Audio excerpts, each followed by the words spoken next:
Hello and good morning and welcome to our little program. Today's program, a conversation with Vinod Narayanan, Agile coach, educator, content creator, on the topic Happiness in the Digital World, organized by Department of Youth Welfare, Cochin University of Science and Technology under the Creative Commons platform. Vinod Narayanan is the founder of Pen Positive Incorporated, a media and learning company where he experiments at the intersection of education, entertainment, and social awareness. He's a minimal agilist, podcaster, blogger, poet, author, speaker, coach, and online trainer. He works with individuals, teams, and organizations who are looking to be agile in a changing world as agility has now become as important as creativity.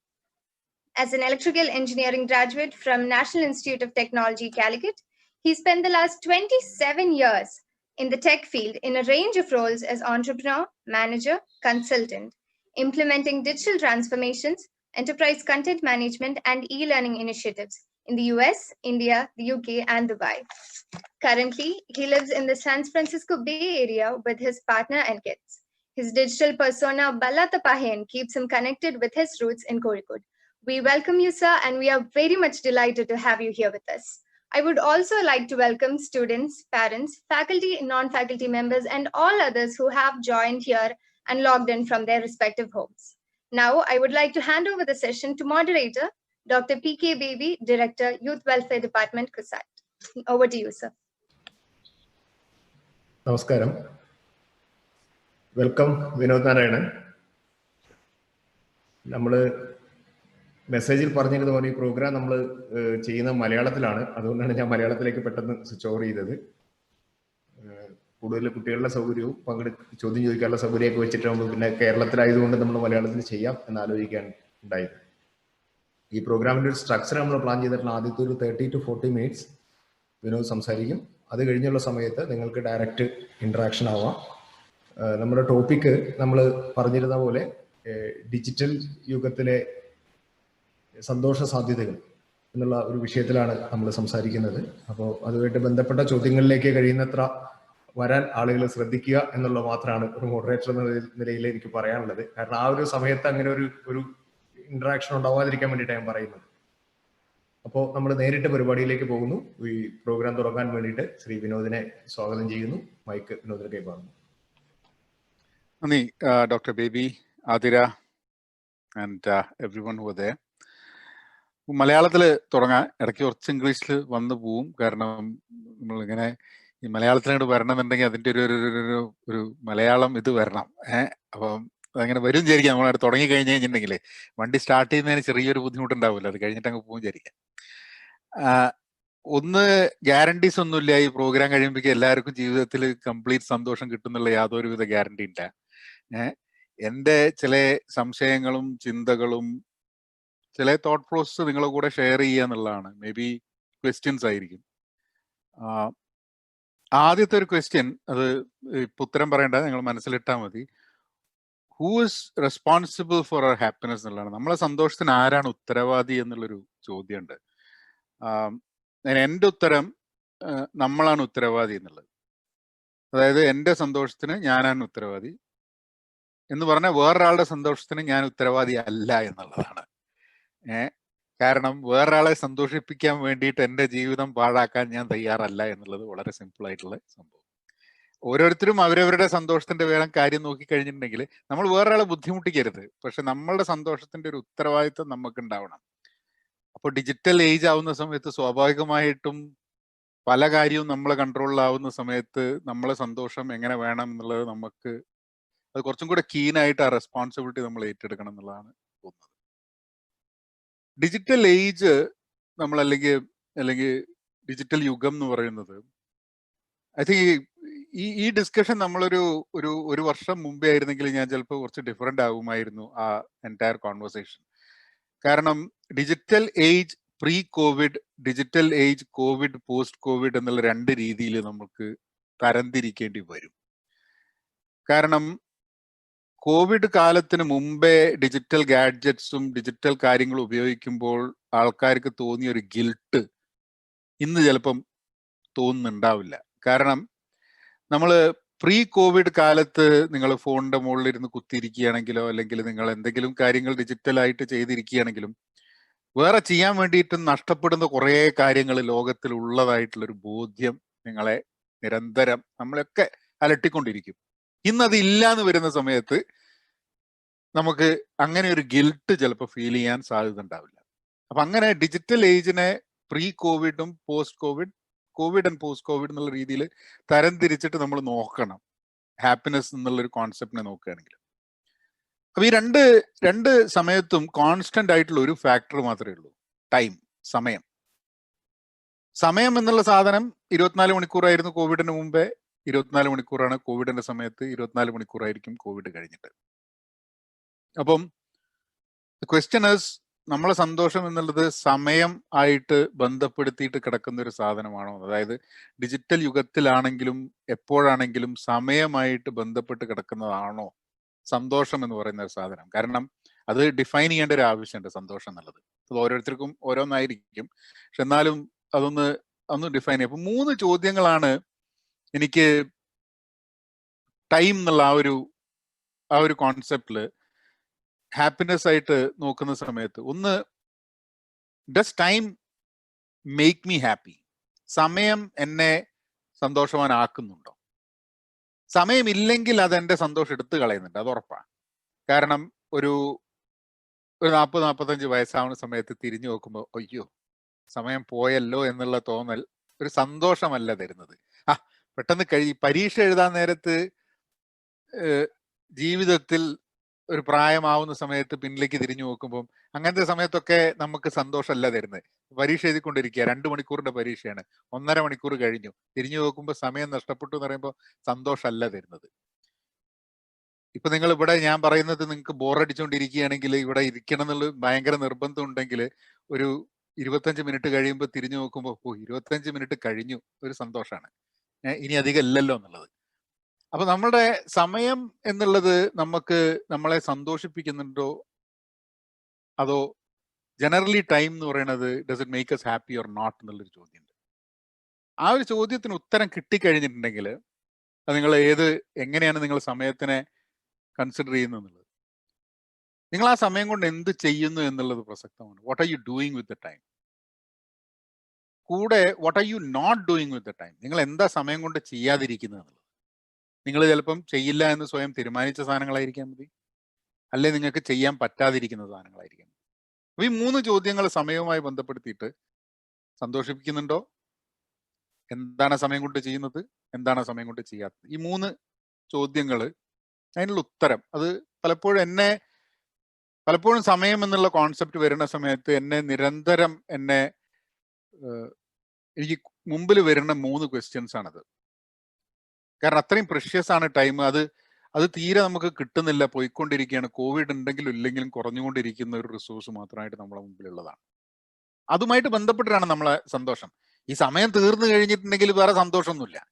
അപ്പൊ നമ്മളെ സന്തോഷം എന്ന് പറയുന്നത് നമ്മളെ ഈ 24 മണിക്കൂറും എത്ര വർഷങ്ങൾ റിമെയിൻ ചെയ്യുന്നു. അതുകൊണ്ടാണ് പലപ്പോഴും നിങ്ങൾ ചിലപ്പം ശ്രദ്ധിച്ചിട്ടുണ്ടാവും, ചില ആൾക്കാർ ജീവിതത്തിൽ അധികം സമയം ഇല്ല എന്ന് പറയുന്ന സമയത്ത് അവർ ജീവിതത്തിനെ കാണുന്ന പേഴ്സ്പെക്റ്റീവ്സ് കംപ്ലീറ്റ് മാറുന്നത്. ആൾക്കാർക്ക് ഒരു സ്റ്റേജിൽ ഒരു ഫീലിംഗ് വരുന്നത് ദ ടൈം ഇസ് ലിമിറ്റഡ് എന്നുള്ളത്. 20-ാം വയസ്സിൽ എനിക്ക് തോന്നിയിട്ടില്ല ടൈം ലിമിറ്റഡ് ആണെന്നുള്ളത്. കാരണം ഉള്ള ടൈം ഞാൻ അങ്ങനെ കാണുന്നത് വളരെ അങ്ങനെ വിശാലമായി കിടക്കുന്നുണ്ട്.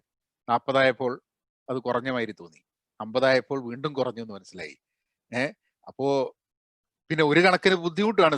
കാരണം ഇപ്പോഴൊക്കെ ഉള്ള ടെൻഷൻ എന്താന്ന് പറഞ്ഞു കഴിഞ്ഞാൽ, പണ്ടൊക്കെ എന്ന് പറഞ്ഞാൽ ഒരു 65-66 വയസ്സാകുമ്പോൾ മനുഷ്യൻ തീർന്നു. അപ്പൊ അത്ര കാലത്തെ കാര്യം മാത്രം നമ്മൾ ആലോചിച്ചാൽ മതി. ഇപ്പൊ എന്റെ ഗ്രേറ്റ് ഗ്രാൻഡ് അങ്കിൾ 100 വയസ്സ് തികഞ്ഞു. അതുവരെയൊക്കെ ജീവിക്കണം എന്ന് പറഞ്ഞു കഴിഞ്ഞാൽ എനിക്കൊക്കെ വലിയ ബുദ്ധിമുട്ടാണ്. ഒന്ന് ആരോഗ്യം വേണം, രണ്ടാമത്തെ കാര്യം എന്ന് പറഞ്ഞു കഴിഞ്ഞിട്ടുണ്ടെങ്കിൽ ഈ 100 വയസ്സ് വരെ ജീവിക്കാൻ വേണ്ടിയിട്ടുള്ള വരുമാനം വേണ്ടേ. നമുക്ക് ഈ പെൻഷനും സാധനങ്ങളൊന്നും ഇല്ലാത്തത് കൊണ്ട് അത്രയും പൈസ ഉണ്ടാക്കണ്ടേ ഈ 100 വയസ്സ് വരെ മനുഷ്യന് വേറൊരു ജോലി ചെയ്യാതെ ജീവിക്കാൻ. അപ്പൊ സമയം ഉണ്ട് എന്നുള്ളത്, അല്ലെങ്കിൽ നമ്മൾ ജീവിച്ചിരിക്കും 100 വയസ്സ് വരെ എന്നുള്ളത് എപ്പോഴും ഒരു സന്തോഷം തരുന്ന ഒരു സംഭവം ആയിക്കൊള്ളണമെന്നില്ല. So that relation you should connect with. നമുക്ക് ഡിജിറ്റൽ ഏജില് ലൈഫിനെ എക്സ്പ്ലോർ ചെയ്യാം. ഡിജിറ്റൽ ഏജിൽ ഒന്ന് നൊസ്റ്റാൾജിയാണ്, അതായത് ഗൃഹാതുരത്വം. എങ്ങനെയാണ് നൊസ്റ്റാൾജിയ ഡിജിറ്റൽ ഏജിൽ നമ്മളെ വ്യത്യസ്തമാക്കുന്നത്? ഇപ്പൊ ഡിജിറ്റൽ ഏജ് എന്ന് പറഞ്ഞു കഴിഞ്ഞാൽ ഞാൻ പറയുന്നത് ഫേസ്ബുക്കും ട്വിറ്ററും ഇൻസ്റ്റാഗ്രാമും പിന്നെ വാട്സാപ്പിലെ കുടുംബ എന്താ പറയാ ഈ ഗ്രൂപ്പുകളും ഒക്കെ അടങ്ങുന്ന ഒരു ഡിജിറ്റൽ സാധനം. ടി വി അല്ല ഞാൻ ഉദ്ദേശിക്കുന്നത്, ടി വി അതിന് മുമ്പേ ഉണ്ടായിരുന്നു. എങ്ങനെയാണ് ഈ നൊസ്റ്റാൾജിയ നമ്മളെ ഇമ്പാക്ട് ചെയ്യുന്നത്? അത് ഹാപ്പി ആക്കുന്നുണ്ടോ അൺഹാപ്പി ആക്കുന്നുണ്ടോ? എൻ്റെ പേഴ്സണൽ ഇതില് അത് അൺഹാപ്പി ആക്കുകയാണ് ചെയ്യുന്നതെന്ന് പലപ്പോഴും എനിക്ക് തോന്നിയിട്ടുള്ളത്. കാരണം എനിക്ക് ഒരിക്കലും കിട്ടാത്ത ഒരു കാലത്തെ കുറിച്ച് അതിന്റെ നല്ല ഓർമ്മകൾ മാത്രം നിരന്തരം എന്നെ ഓർമ്മിപ്പിച്ചുകൊണ്ടിരിക്കുക ഈ ഫേസ്ബുക്കും ഗൂഗിളും. 5 വർഷം മുമ്പേ ഇത് ഓർമ്മയില്ലേന്ന് ചോദിക്കും. ഓർമ്മ ഉണ്ടായിട്ട് എന്താ കാര്യം? 5 വർഷത്തിന്റെ ആ കാലത്തേക്ക് പോകാൻ പറ്റില്ല. അപ്പൊ nostalgia is always making me unhappy എന്നുള്ളത് എനിക്ക് തോന്നിയിട്ടുണ്ട്. അത് നമ്മളുടെ പോസ്റ്റുകളായാലും സോഷ്യൽ മീഡിയ ആയാലും നമ്മൾ എല്ലാ രീതിയിലുള്ള ഇതായാലും നമ്മളെ ഹാപ്പി അല്ല ആക്കുന്നത്. ഓർമ്മ വരുമ്പം സന്തോഷമുണ്ട്, പക്ഷെ അത് എപ്പോഴും അൺഹാപ്പി ആക്കുക. എൻ്റെ പേഴ്സണൽ ഒപ്പീനിയൻ ഞാൻ പറയുന്നത്.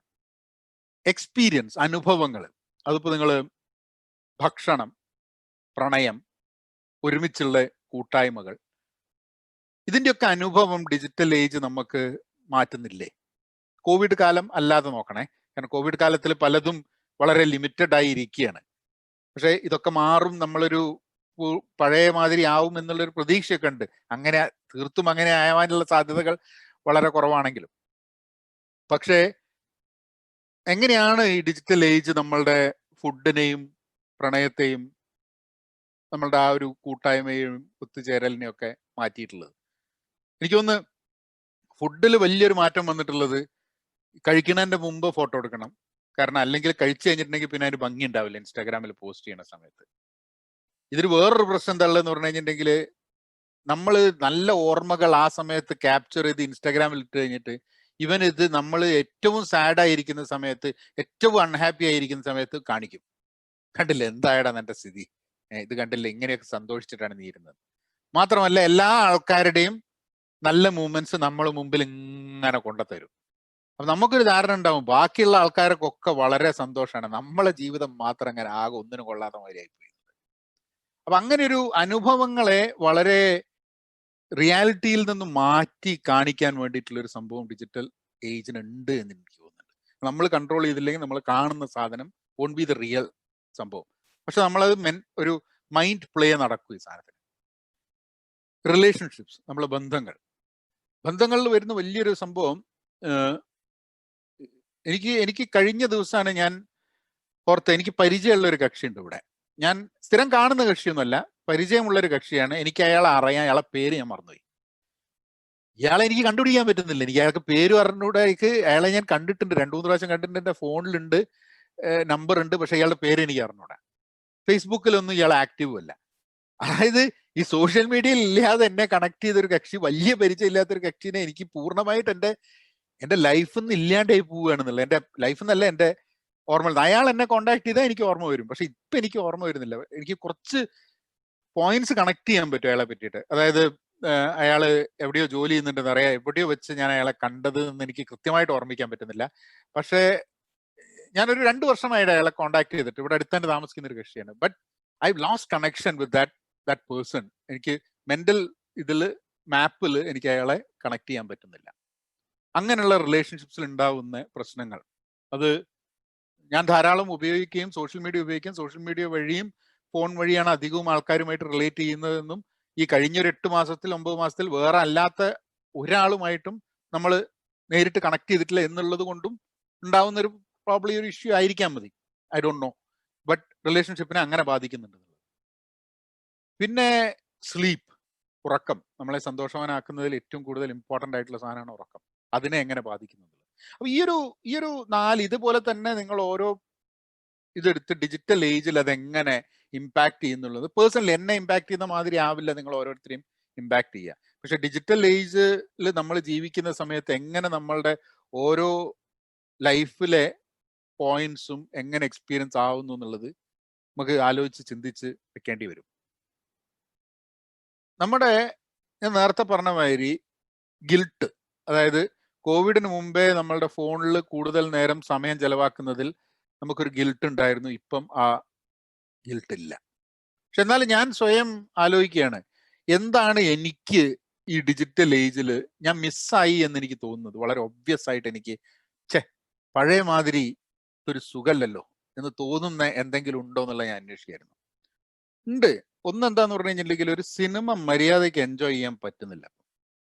സിനിമ നല്ലതല്ലാത്തോണ്ടാണ് എന്ന് ഞാൻ വിശ്വസിക്കുന്നില്ല. കാരണം ഒന്ന്, നെറ്റ്ഫ്ലിക്സും ആമസോണും വെച്ചിട്ട് ധാരാളം സിനിമകൾ അവൈലബിൾ ആണ്. ചൂസ് ചെയ്യാൻ ഭയങ്കര ബുദ്ധിമുട്ടാണ്. ഇത് വേണം അത് വേണം. അതായത് ആദ്യത്തെ ഒരു 5 മിനിറ്റിൽ എന്നെ എൻ്റെ അറ്റൻഷൻ ക്യാപ്ചർ ചെയ്യാൻ കഴിഞ്ഞില്ലെങ്കിൽ ആ സിനിമ പിന്നെ കാണില്ല എന്നുള്ള സ്ഥിതിയിലെത്തി. എന്ന് പറഞ്ഞാൽ നമുക്ക് പുറത്തുപോയി കാണുന്നില്ല, സിനിമകൾ സ്കെയർസ് അല്ല, അബണ്ടൻസ് വരുന്ന സമയത്ത് അതിന്റെ ആക്ച്വൽ എൻജോയ്മെന്റ് ഓഫ് ആ experience of watching A movie എന്നുള്ളത് നഷ്ടപ്പെട്ടു പോകും. എനിക്ക് തോന്നുന്നത് കഴിഞ്ഞ എത്രയോ കാലത്തിൽ പ്രോബ്ലി എത്രയോ സിനിമകൾ കണ്ടതിൽ ചിലപ്പോൾ 1-2 സിനിമകളാണ് സത്യം പറഞ്ഞു കഴിഞ്ഞിട്ടുണ്ടെങ്കിൽ വളരെ വളരെ ഇഷ്ടപ്പെട്ടു വന്നത്. പക്ഷെ എനിക്ക് തോന്നുന്നത് കഴിഞ്ഞൊരു 2-3 വർഷം കണ്ട ഒരു സിനിമയും വളരെ അപൂർവം സിനിമകൾ മാത്രമേ ഇന്നും എനിക്ക് വളരെ വിവിഡായിട്ട് മെമ്മറിയിൽ റിക്കളക്ട് ചെയ്യാൻ പറ്റുള്ളൂ. പക്ഷെ നേരെ വിപരീതം പഴയ കണ്ട സിനിമകളൊക്കെ പല സാധനങ്ങളും എനിക്ക് ഇന്നും റിക്കളക്ട് ചെയ്യാൻ പറ്റുന്നുണ്ട്. ഡയലോഗുകളും സീനും ഒക്കെ വളരെ വിവിഡാണ്. പക്ഷെ അപ്പൊ കൂടുതൽ വരുന്ന സമയത്ത് പലപ്പോഴും അതിൻ്റെ ആ ഒരു എൻജോയ്മെന്റും എക്സ്പീരിയൻസും ഒരു happiness of watching A movie എന്നുള്ളത് നഷ്ടപ്പെട്ടു പോകുന്നതായിരുന്നു.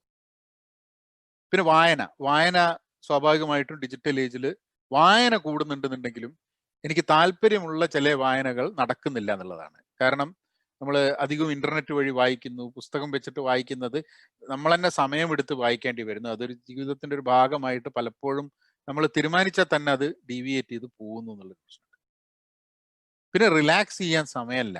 എല്ലാ സമയത്തും ഇതിങ്ങനെ പറയൂ, കേരളത്തിൽ ഏറ്റവും കൂടുതൽ ആണുങ്ങൾ സമയം ചെലവാക്കി മുണ്ട് മടക്കി കുത്തുന്നതിലും താഴ്ത്തുന്നതിലും മടക്കി കുത്തും. പാൻറ് ഇടുകയാണെങ്കിൽ കുഴപ്പമില്ല. പണ്ടൊക്കെ ഏറ്റവും കൂടുതൽ വെറുതെ അങ്ങനെ നിൽക്കുമ്പോൾ എന്തേ വർത്താനം പറയുന്ന സമയത്ത് നന്നായിട്ട് മടക്കി കുത്തിയിട്ട് ഒരു പ്രശ്നം ഉണ്ടാവില്ല അവൻ്റെ മുണ്ടിന്. പക്ഷെ എന്നാലും ആ മുണ്ട് വെറുതെ ഒന്ന് മടക്കി കുത്തലൊന്ന് മാറ്റിയിട്ട് വീണ്ടും ഒന്ന് കുത്തും. ഇതെന്തോ എന്തെങ്കിലും അത് ചെയ്തില്ലെങ്കിൽ ഭയങ്കര ഇതേമാതിരി ഇപ്പൊ ഫോണ് ഇങ്ങനെ കിടക്കുന്ന സമയത്ത് ഇങ്ങനെ ഫോൺ നിർത്തി നോക്കും. അതായത് ആകെ ഇൻസ്റ്റാഗ്രാമിൽ 5 ഫോളോവേഴ്സ് ഉണ്ടാവുള്ളൂ. 5 മിനിറ്റിൽ ഒരു 10 പ്രാവശ്യം നോക്കും ചെയ്യും. അല്ല, ഈ 5 ഫോളോവേഴ്സും കൂടിയിട്ട് എത്ര പ്രാവശ്യച്ചിട്ട് അതിൽ കമന്റ് ചെയ്യുക, ലൈക്ക് ചെയ്യുക, ഷെയർ ചെയ്യുക, ഇതൊന്നും ചെയ്യില്ലല്ലോ. പക്ഷെ എന്നാലും നമ്മൾ നോക്കിക്കൊണ്ട് വെക്കും. അപ്പൊ ഈ ലൈക്ക് ബട്ടൺ, സോഷ്യൽ ഡിലേമ, നിങ്ങൾ ആ ഒരു ഡോക്യുമെന്ററി നിങ്ങൾ കണ്ടിട്ടുണ്ടായ ലൈക്ക് ബട്ടൺ കണ്ടുപിടിച്ചതിനെ പറ്റിയിട്ട് ഇവർ പറയുന്നുണ്ട്. പക്ഷെ ആ സോഷ്യൽ ഡിലേമ കണ്ടപ്പോൾ സത്യം പറഞ്ഞു കഴിഞ്ഞാൽ എനിക്ക് അതിൽ സംസാരിക്കുന്ന ആൾക്കാരെ വെച്ചിട്ട് 2 പൊട്ടിച്ചു കൊടുക്കാനാ തോന്നി. കാരണം എന്താ, ഇവനൊക്കെ ഇത് ഉണ്ടാക്കി ഉള്ളവന്റെ ജീവിതം ഒക്കെ കൊളാക്കി അത് കഴിഞ്ഞിട്ട് ഇപ്പൊ പറയണ ഇവന്റെ കുട്ടികൾ ഇന്നിപ്പോ ഉപയോഗിക്കാൻ സമ്മതിക്കില്ല എന്നുള്ളത്. അതിനുള്ളിൽ നിന്ന് മില്യൺസ് ഓഫ് ഡോളേഴ്സ് ഉണ്ടാക്കിയ പൈസ കംപ്ലീറ്റ് മുപ്പര് ആർക്കും ദാനം കൊടുത്തിട്ടില്ല. അതൊക്കെ അവർ തന്നെ ഉപയോഗിക്കുന്നുണ്ട്. അപ്പം ഈ സോഷ്യൽ മീഡിയ ടൂൾസ് ഒക്കെ ഉണ്ടാക്കിയിട്ട് they give it to the rest of the crowd to use and then they don't use it because they think it is bad, but they still keep the money that is there. അപ്പം ഈ ഒരു നമുക്ക് തന്നെ control ചെയ്യാണെന്നുണ്ടെങ്കിൽ നമ്മൾ effort എടുത്തിട്ട് മാത്രം control ചെയ്യാൻ പറ്റുന്ന ഒരു സിറ്റുവേഷനിലേക്ക് ഇത് മാറുന്നുണ്ടെന്നുള്ളതാണ്. നൗ ഈ കോവിഡ് കാലത്ത് നോക്കുന്ന സമയത്ത് ആക്ച്വലി ഹാപ്പിനെസ്സിനെ നിങ്ങൾ നോക്കുന്ന സമയത്ത് നിങ്ങൾക്ക് ഈ ഒരു കഴിഞ്ഞ 8 മാസത്തിൽ അസ്യൂം ദാറ്റ് കോവിഡ് ഉണ്ടായിരുന്നില്ല എന്നുള്ളത്. അങ്ങനെയാണെങ്കിൽ എങ്ങനെയാണ് നിങ്ങളുടെ ഡിജിറ്റൽ എൻഗേജ്മെന്റിൽ മാറ്റം വരിക? നിങ്ങളുടെ ഡിജിറ്റൽ കൺസംഷനിൽ മാറ്റം വരുമോ? നിങ്ങളുടെ റിലേഷൻഷിപ്സിൽ മാറ്റം വരുമായിരുന്നു? കോവിഡ് എന്നുള്ള എലമെന്റിനെ മാറ്റിക്കഴിഞ്ഞാൽ നിങ്ങളുടെ ഡിജിറ്റൽ ഏജിലെ നിങ്ങളുടെ ആ ഒരു കണക്ഷൻ എങ്ങനെ മാറുമെന്നുള്ളത്, നിങ്ങളെ പേഴ്സ്പെക്റ്റീവ്സ് മാറും. അത് വളരെ ഇമ്പോർട്ടൻറ്റ് സാധനമാണ്. ഇന്ന് നമ്മളെ ലോക വീക്ഷണവും പേഴ്സ്പെക്റ്റീവ്സിനെയും കംപ്ലീറ്റ്ലി കൺട്രോൾ ചെയ്യുന്നതും കംപ്ലീറ്റ്ലി ഇൻഫ്ലുവൻസ് ചെയ്യുന്നത് ഡിജിറ്റൽ, അത് സോഷ്യൽ മീഡിയ ആയാലും നിങ്ങളുടെ ഗൂഗിളിലെ സെർച്ച് ആയാലും അല്ലെങ്കിൽ നിങ്ങൾക്ക് ഷെയർ ചെയ്യപ്പെടുന്ന വാട്സാപ്പിലെ മെസ്സേജുകളായാലും നിങ്ങളെ വളരെയേറെ നമ്മളെല്ലാവരും ഇൻഫ്ലുവൻസ് ചെയ്തുകൊണ്ടിരിക്കുകയാണ്. നമ്മളുടെ സൈക്കിനെ മുഴുവൻ ഇൻഫ്ലുവൻസ് ചെയ്തുകൊണ്ടിരിക്കുകയാണ്. അത് ഈ കോവിഡ് കാലത്ത് കൂടുതലുമായിട്ടുണ്ടാവും. അപ്പൊ ആ ഒരു ഇൻഫ്ലുവൻസ് നമ്മളുടെ ലോക വീക്ഷണത്തിനെയും പേഴ്സ്പെക്റ്റീവ്സിനെയും മാറ്റുന്നുണ്ടോ എന്നുള്ളത് നമ്മൾ അന്വേഷിക്കേണ്ട ആവശ്യമാണ്.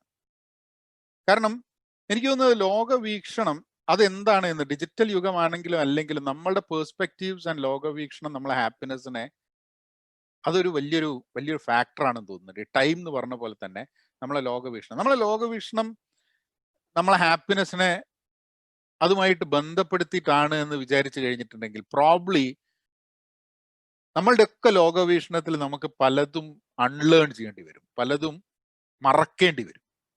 അതായത് നമ്മൾ പുതിയ സാധനം പഠിക്കേണ്ട ഒരു ആവശ്യമുണ്ട്.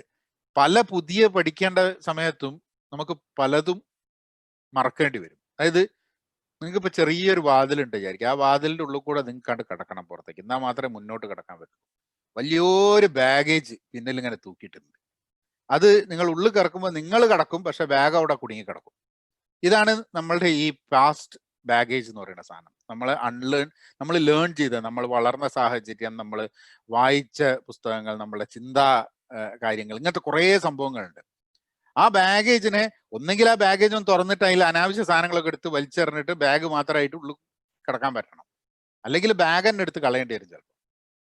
മുന്നോട്ട് പോകണമെന്നുണ്ടെങ്കിൽ എല്ലാ ബാഗേജും ഇത്രയും കാലം നമ്മളുടെ മനസ്സിലേക്കും നമ്മളുടെ നോളേജിലേക്കും കുത്തിത്തിരികി വെച്ച എല്ലാ സാധനങ്ങളും എടുത്തിട്ട് ഫുള്ള് യാത്ര ചെയ്യാൻ പറ്റിക്കൊള്ളുന്നില്ല. അത് മാറാൻ തയ്യാറാവണം, എന്നാൽ മാത്രമേ മുന്നോട്ട് പോകാൻ പറ്റുള്ളൂ.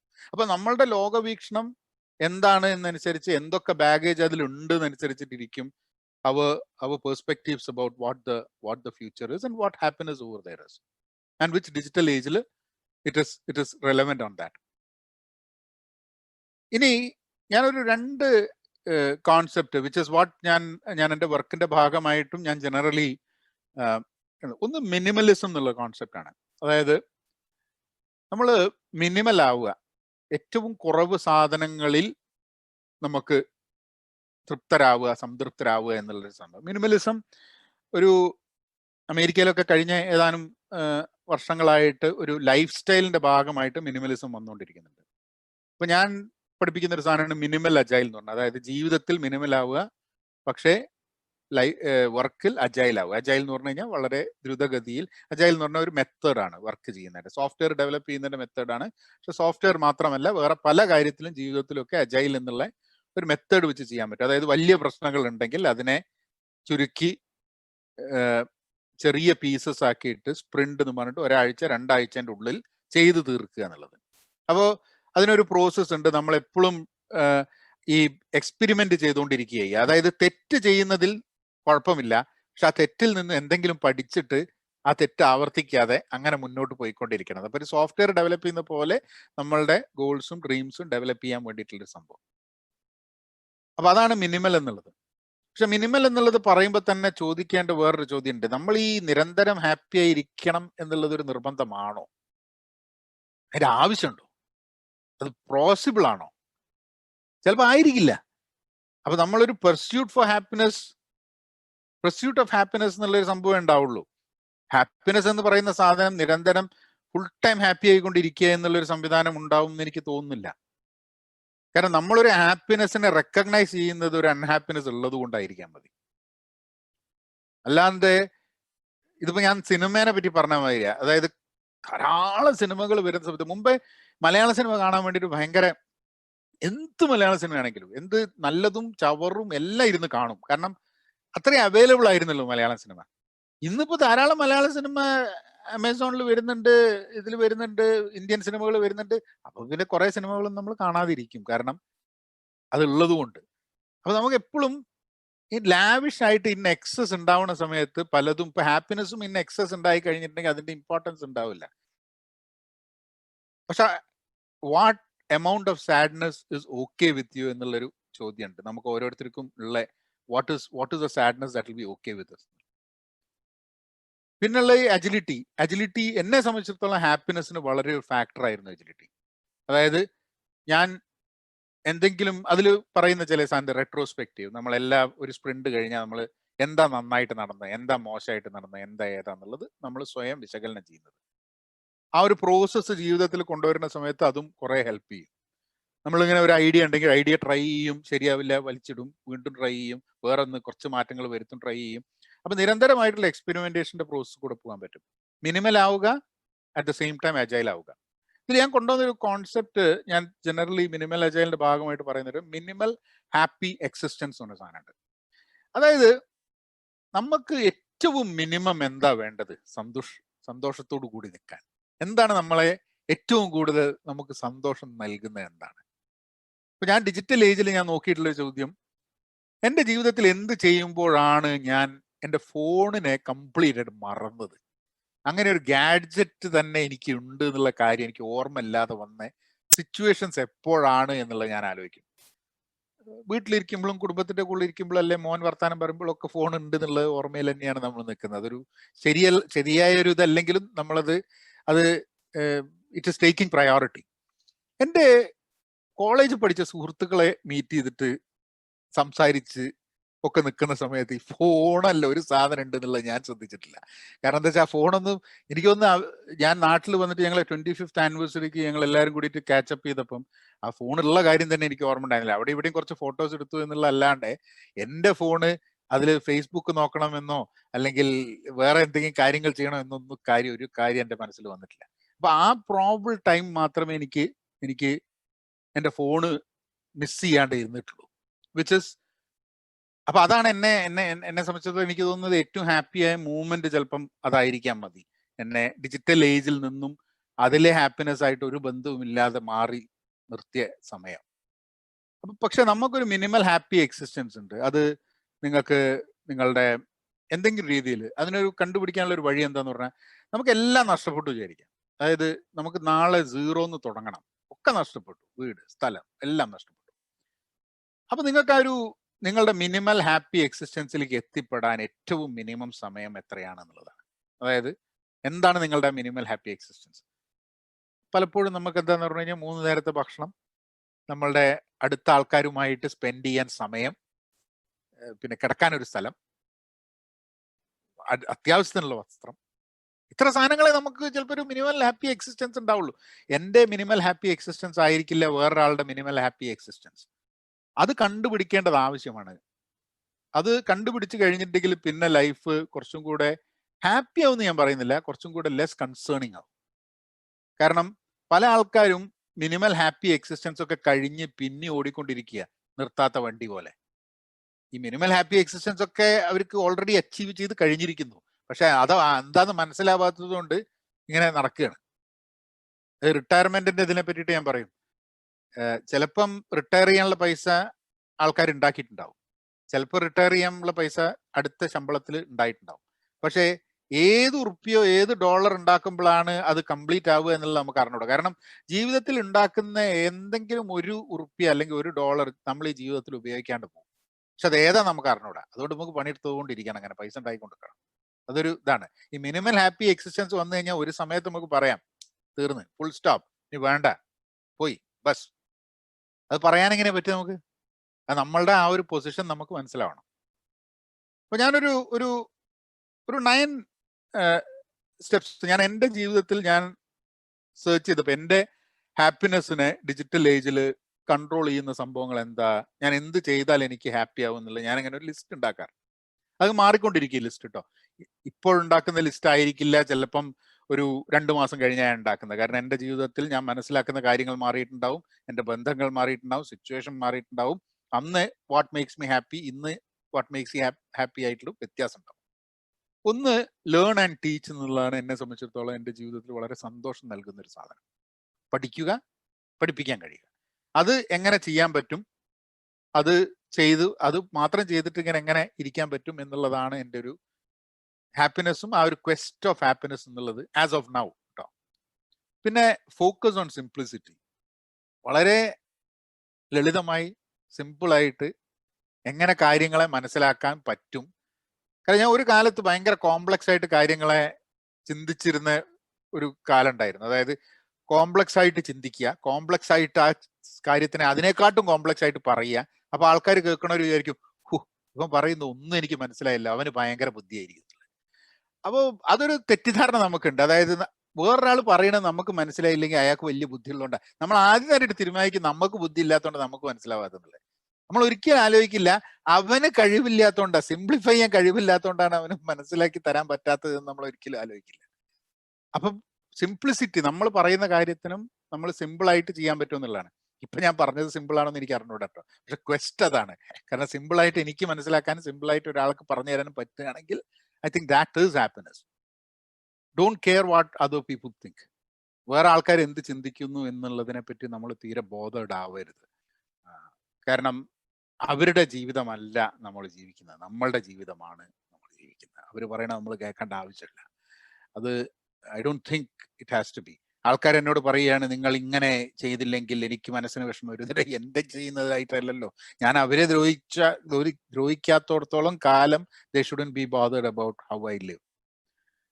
Have no mercy towards digital stupidity എന്നുള്ളതാണ്. ഈ ഡിജിറ്റലിൽ ധാരാളം ഈ മണ്ടത്തരങ്ങൾ പറയുന്ന ആൾക്കാരുണ്ട്. അവരോട് യാതൊരുവിധ മേഴ്സിയും ഞാൻ കാണിക്കാറില്ല. കാരണം എന്താന്ന് പറഞ്ഞാൽ അവർക്ക് മേഴ്സി കാണിച്ചിട്ട് അവരെ എൻ്റെ ജീവിതത്തിന്റെ അവരുടെ ഹാപ്പിനെസ്സും അവരുടെ സ്റ്റുപ്പിഡിറ്റി എൻ്റെ ജീവിതത്തിലേക്ക് കൊണ്ടുവരാൻ വേണ്ടി ഞാൻ ഒരിക്കലും ആഗ്രഹിക്കുന്നില്ല. അപ്പം I don't have any mercy for digital stupidity. Blocking all negative people. ഞാൻ എൻ്റെ ജീവിതത്തിൽ എൻ്റെ സൗഹൃദ വലയത്തിലും എൻ്റെ കുടുംബത്തിലും ഒക്കെ വളരെ നെഗറ്റീവായിട്ടുള്ള ആൾക്കാരെ മാറ്റി നിർത്തും. കാരണം ഡിജിറ്റലി മാറ്റി നിർത്തും. നമുക്ക് നമ്മളെ ജീവിതത്തിൽ നിന്ന് നമുക്ക് മാറ്റി നിർത്താൻ പറ്റില്ല പലപ്പോഴും. കാരണം എന്താന്ന് പറഞ്ഞാൽ നമ്മൾ ഉള്ള കമ്മ്യൂണിറ്റിയിൽ ഇവരൊക്കെ ആയിട്ടുള്ള നമ്മൾ ഇന്ററാക്ഷൻസ് ആവശ്യമുണ്ട്. പക്ഷെ ചില സുഹൃത്തുക്കളെയൊക്കെ വളരെ നെഗറ്റീവായ ചില സുഹൃത്തുക്കളെയൊക്കെ പൂർണ്ണമായിട്ടും ഞാൻ ഡിജിറ്റൽ എറയിൽ നിന്ന് മാറ്റി നിർത്തി. കാരണം പിന്നെ എനിക്ക് ഇവനെ പറ്റി ആലോചിക്കേണ്ട ആവശ്യമില്ല. വല്ല 1 വർഷം 2 വർഷം കൂടുമ്പോൾ സംസാരിക്കുന്ന സമയത്ത് കുഴപ്പമില്ലാണ്ട്, കാരണം ഇവന്റെ ജീവിതത്തിൽ എല്ലാ നെഗറ്റിവിറ്റി എന്നെ തൊട്ടിട്ടില്ല. മറ്റേത് ഇവന്റെ നെഗറ്റിവിറ്റി മുഴുവൻ എൻ്റെ ദിവസവും എൻ്റെ മേത്ത് ഇങ്ങനെ വന്നുകൊണ്ടിരിക്കും. അത് ഒഴിവാക്കാൻ വേണ്ടിയിട്ട് അത് തീരെ ഒരു ദാക്ഷിണ്യവും ഇല്ലാതെ എൻ്റെ ജീവിതത്തിൽ എത്ര അടുത്ത ആളാണെങ്കിലും നെഗറ്റീവ് ആണെന്നുണ്ടെ ഡിജിറ്റലി ടോട്ടലി കട്ട് ചെയ്ത് ബ്ലോക്ക് ചെയ്ത് ഒഴിവാക്കി കളയും. കാരണം അത് ആവശ്യമില്ല എന്നുള്ളതാണ്. അത് വളരെ ഇമ്പോർട്ടൻ്റ് ആണ്. കാരണം ഡിജിറ്റലി നമ്മളെ ഒരു വ്യക്തിയുടെ നെഗറ്റിവിറ്റി നമ്മളെ കൺട്രോൾ ചെയ്യുന്നത് നമ്മൾ പോലും അറിയാതെ സബ് കോൺഷ്യസ് മൈൻഡിൽ അത് കൺട്രോൾ ചെയ്യും. അതുകൊണ്ട് അത് ഒഴിവാക്കേണ്ടത് ആവശ്യമാണ്. പിന്നെ don't be active in family groups on WhatsApp എന്നുള്ളതാണ്. അത് എൻ്റെ ഒരു പേഴ്സണൽ ഇതാണ്. ഏറ്റവും കൂടുതൽ നെഗറ്റിവിറ്റി റൺ ചെയ്തുകൊണ്ടിരിക്കുന്ന ഒരു സാധനമാണ് നമ്മളെ നാട്ടിലെ കുടുംബ വാട്സാപ്പ് ഗ്രൂപ്പുകൾ എന്നുള്ളതാണ് ഞാൻ വിശ്വസിക്കുന്നത്. അത് ഞാൻ പല കുടുംബ വാട്സാപ്പ് ഗ്രൂപ്പുകളും കണ്ടിട്ടുണ്ട്. ഇത്രയും നെഗറ്റിവിറ്റി, ഇത്രയും മോശമാണ് ലോകം, അല്ല ഇത്രയും, അതായത് ഈ കുടുംബത്തിലാണോ ഞാൻ ജനിച്ചത്, ഞാൻ വളർന്നത് എന്ന് തന്നെ വളരെ ബുദ്ധിമുട്ട് തോന്നുന്ന രീതിയിലാണ് ചില ആൾക്കാർ പറഞ്ഞു കേട്ടിട്ടുണ്ട്. എൻ്റെ കുടുംബം അങ്ങനെയല്ല ഭാഗ്യത്തിന്, പക്ഷേ അങ്ങനെ ഞാൻ കണ്ടിട്ടുണ്ട്. അത്രയും ദയനീയ സ്ഥിതിയിലായിട്ടുള്ള ഇവരുടെ ഒക്കെ കൂടിയാണല്ലോ പണ്ടാറങ്ങ അത്രയും കാലം ഞാൻ ജീവിച്ചെന്നുള്ളൊരു തോന്നല് മനസ്സിലുണ്ടാവുക എന്ന് പറഞ്ഞു കഴിഞ്ഞാൽ വലിയൊരു പ്രശ്നമാണ്. അപ്പൊ അത് കഴിയുന്നത്ര അവോയ്ഡ് ചെയ്യുക എന്നുള്ളത് എൻ്റെ ഒരു പോളിസിയാണ്. Be transparent, be very open. കാരണം എന്താ വെച്ചാൽ ട്രാൻസ്പെറൻ്റ് ആയിട്ട് ഓപ്പൺ ആവുകയാണെങ്കിൽ then you don't need to defend yourself at any point. നമ്മൾ പറഞ്ഞു, തെറ്റിപ്പോയി മാറ്റി, തീർന്നു. ട്രാൻസ്പെറൻ്റ് ആണ്, ഒന്നും ഒളിപ്പിച്ചു വെക്കണമൊന്നുമില്ല. അങ്ങനെ പ്രത്യേകിച്ച് ഒളിപ്പിച്ചു വെക്കേണ്ട ആവശ്യമില്ല. ഈ ഡിജിറ്റൽ സാധനത്തിൽ ഒളിപ്പിച്ചു വെക്കാൻ നിന്ന് കഴിഞ്ഞിട്ട് ആരെങ്കിലും ഒക്കെ കണ്ടുപിടിക്കും. അപ്പൊ ഏറ്റവും നല്ല സാധനം എന്താന്ന് പറഞ്ഞു കഴിഞ്ഞാൽ നമ്മൾ ഓപ്പൺ ആക്കി വെക്കുക. We been very transparent, go ahead. പിന്നെ look at everything as an experiment. ജീവിതത്തിൽ എല്ലാ സംഭവത്തിനും ഒരു എക്സ്പെരിമെന്റ് ആയിട്ട് കണക്കാക്കുക എന്നുള്ളതാണ്. അത് വളരെ ഇമ്പോർട്ടൻ്റ് ആയിട്ടുള്ള ഒരു ഫാക്ടറാണ്. എല്ലാം ഒരു പരീക്ഷണമാണ്. അപ്പൊ പരീക്ഷണമാണെങ്കിൽ എന്താന്ന് പറഞ്ഞാൽ തെറ്റാം. അപ്പൊ നമ്മളൊരു പരീക്ഷണമായിട്ടൊരു സാധനം ചെയ്തു കഴിഞ്ഞിട്ടുണ്ടെങ്കിൽ ദാറ്റ് ക്യാൻ ഫെയിൽ. കാരണം എല്ലാ പരീക്ഷണങ്ങളും വിജയിക്കില്ലല്ലോ. എത്ര പരീക്ഷണങ്ങൾ എന്താ പറയുക ഫെയിലിയർ ആയിട്ടാണ് ഒരു പരീക്ഷണം നടക്കുന്നത്. അപ്പൊ ജീവിതത്തിൽ നമ്മൾ ഈ എല്ലാ പരീക്ഷണങ്ങളും പരീക്ഷയും തമ്മിൽ വലിയൊരു വ്യത്യാസമുണ്ട്. എല്ലാ പരീക്ഷയ്ക്കും പാസ്സാവണം, പക്ഷെ പരീക്ഷണങ്ങളെല്ലാം പാസ്സാവേണ്ട ആവശ്യമില്ല. നമ്മളെ ഒന്ന് പാസ്സാവും, അതുവരെ ഇങ്ങനെ ഫെയിൽ ആയിക്കൊണ്ടിരിക്കുക ചെയ്യുക. അപ്പൊ പരീക്ഷണം എന്നുള്ള രീതിയിൽ വേണം അറ്റ്ലീസ്റ്റ് പഠിപ്പ് കഴിഞ്ഞിട്ടെങ്കിലും ജീവിതത്തിനെ കാണാനുള്ളത്. പിന്നെ ആ മിനിമലിസമായിട്ട് വരുന്ന സംഭവമാണ് on less but on up more. അത് ഓൺ ലെസ് എന്ന് പറഞ്ഞു കഴിഞ്ഞാൽ കുറച്ച് സാധനങ്ങൾ നമ്മളേതാക്കിയിട്ട് ഏറ്റവും മിനിമം സാധനങ്ങൾ നമ്മളേതായിട്ട് വരിക. On less. ഇപ്പൊ വീടാണെങ്കിൽ ചെറിയ വീട്, വണ്ടിയാണെങ്കിൽ ചെറിയ വണ്ടി, അത്രയൊക്കെ മതി. അപ്പൊ ഓൺ ലെസ്. പക്ഷെ ഓൺ അപ്പ് മോർ, അതായത് റെസ്പോൺസിബിലിറ്റി കൂടുതൽ എടുക്കണം. ഞാൻ പറയുന്ന ഓരോ വാക്കിനും, ഞാൻ ചെയ്യുന്ന ഓരോ കാര്യങ്ങൾക്കും, ഓരോ പ്രവൃത്തിക്കും ഞാൻ പറയുന്നത് എങ്ങനെ ചിലപ്പോൾ ഇമ്പാക്റ്റ് ആവുന്നുള്ള എന്ന് വരെയുള്ള കാര്യത്തിന്റെ ഓണപ്പ് ചെയ്യേണ്ട ആവശ്യമുണ്ട്.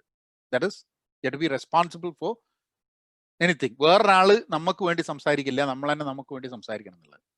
I think that's where I look at happiness. അത് ഇപ്പോഴത്തെ എൻ്റെ കറന്റ് സ്റ്റേറ്റിൽ ഞാൻ കാണുന്ന എൻ്റെ ലോകവീക്ഷണത്തിൽ നിന്നും എനിക്ക് മനസ്സിലാവുന്ന ഹാപ്പിനെസ് ആണ്.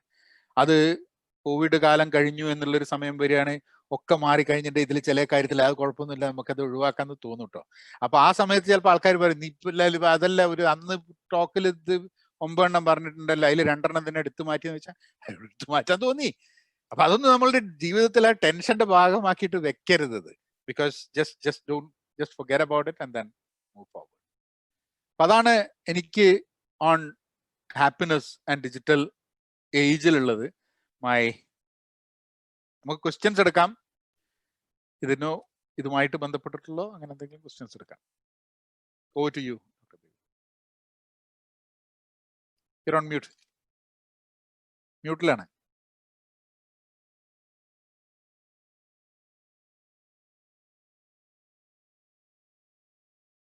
മ്യൂട്ടാണ്, എനിക്ക് കേൾക്കുന്നില്ല.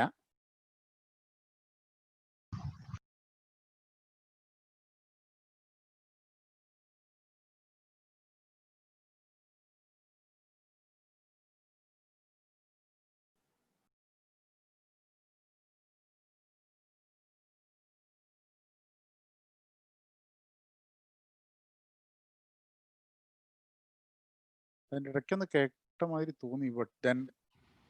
കേൾക്കാവോ? ഇപ്പൊ കേൾക്കാം. ഓക്കെ. ചാറ്റിലൊരു ചോദ്യം ഒരാൾ ചോദിച്ചിട്ടുണ്ട്, ഈ പണം ഉണ്ടാക്കുന്നവർ തെറ്റാണോ എന്ന്. പണം ഉണ്ടാക്കുന്നത് തെറ്റൊന്നുമല്ലല്ലോ.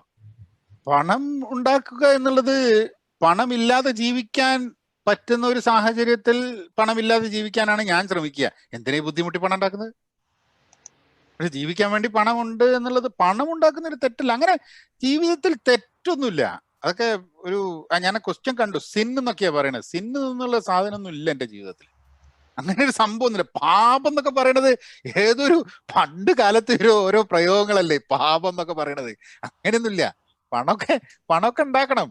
അതൊക്കെ ഓരോരുത്തർക്ക്. ഇപ്പൊ എനിക്ക് വേണ്ട അത്ര പണം വേറൊരാൾക്ക് വേണമെന്നുണ്ടാവില്ല. എനിക്ക് എന്നെക്കാളും പണം ആവശ്യമുള്ള വേറൊരാളുണ്ടാവും. അപ്പം അവർക്കൊക്കെ അത് പാപമൊന്നുമില്ല. ഓരോരുത്തരുടെ ആവശ്യം അനുസരിച്ചിട്ട്.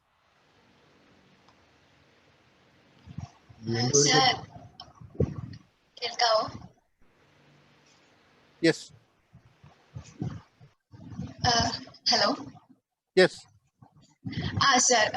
സർ നല്ല ഇൻഫോർമേറ്റീവ് ക്ലാസ് ആയിരുന്നു. Thank you so much sir. എനിക്കൊരു ചോദ്യം വെച്ചാൽ, എന്നെ ബേസിക്കലി അലട്ടിക്കൊണ്ടിരുന്ന ഒരു പ്രശ്നങ്ങൾ, ഇപ്പൊ സോഷ്യൽ മീഡിയയിൽ നമുക്ക് ഇന്നത്തെ കാലത്ത് നമുക്ക് ഒത്തിരി പ്ലാറ്റ്ഫോംസ് കിട്ടുന്നുണ്ട്. ഞാൻ ബേസിക്കലി ഒരു മ്യൂസീഷ്യൻ ആണ്. അപ്പം കുറെ പോസ്റ്റും കാര്യങ്ങളും അങ്ങനെ റിലേറ്റഡ് നമ്മൾ ഇടാറുണ്ട്.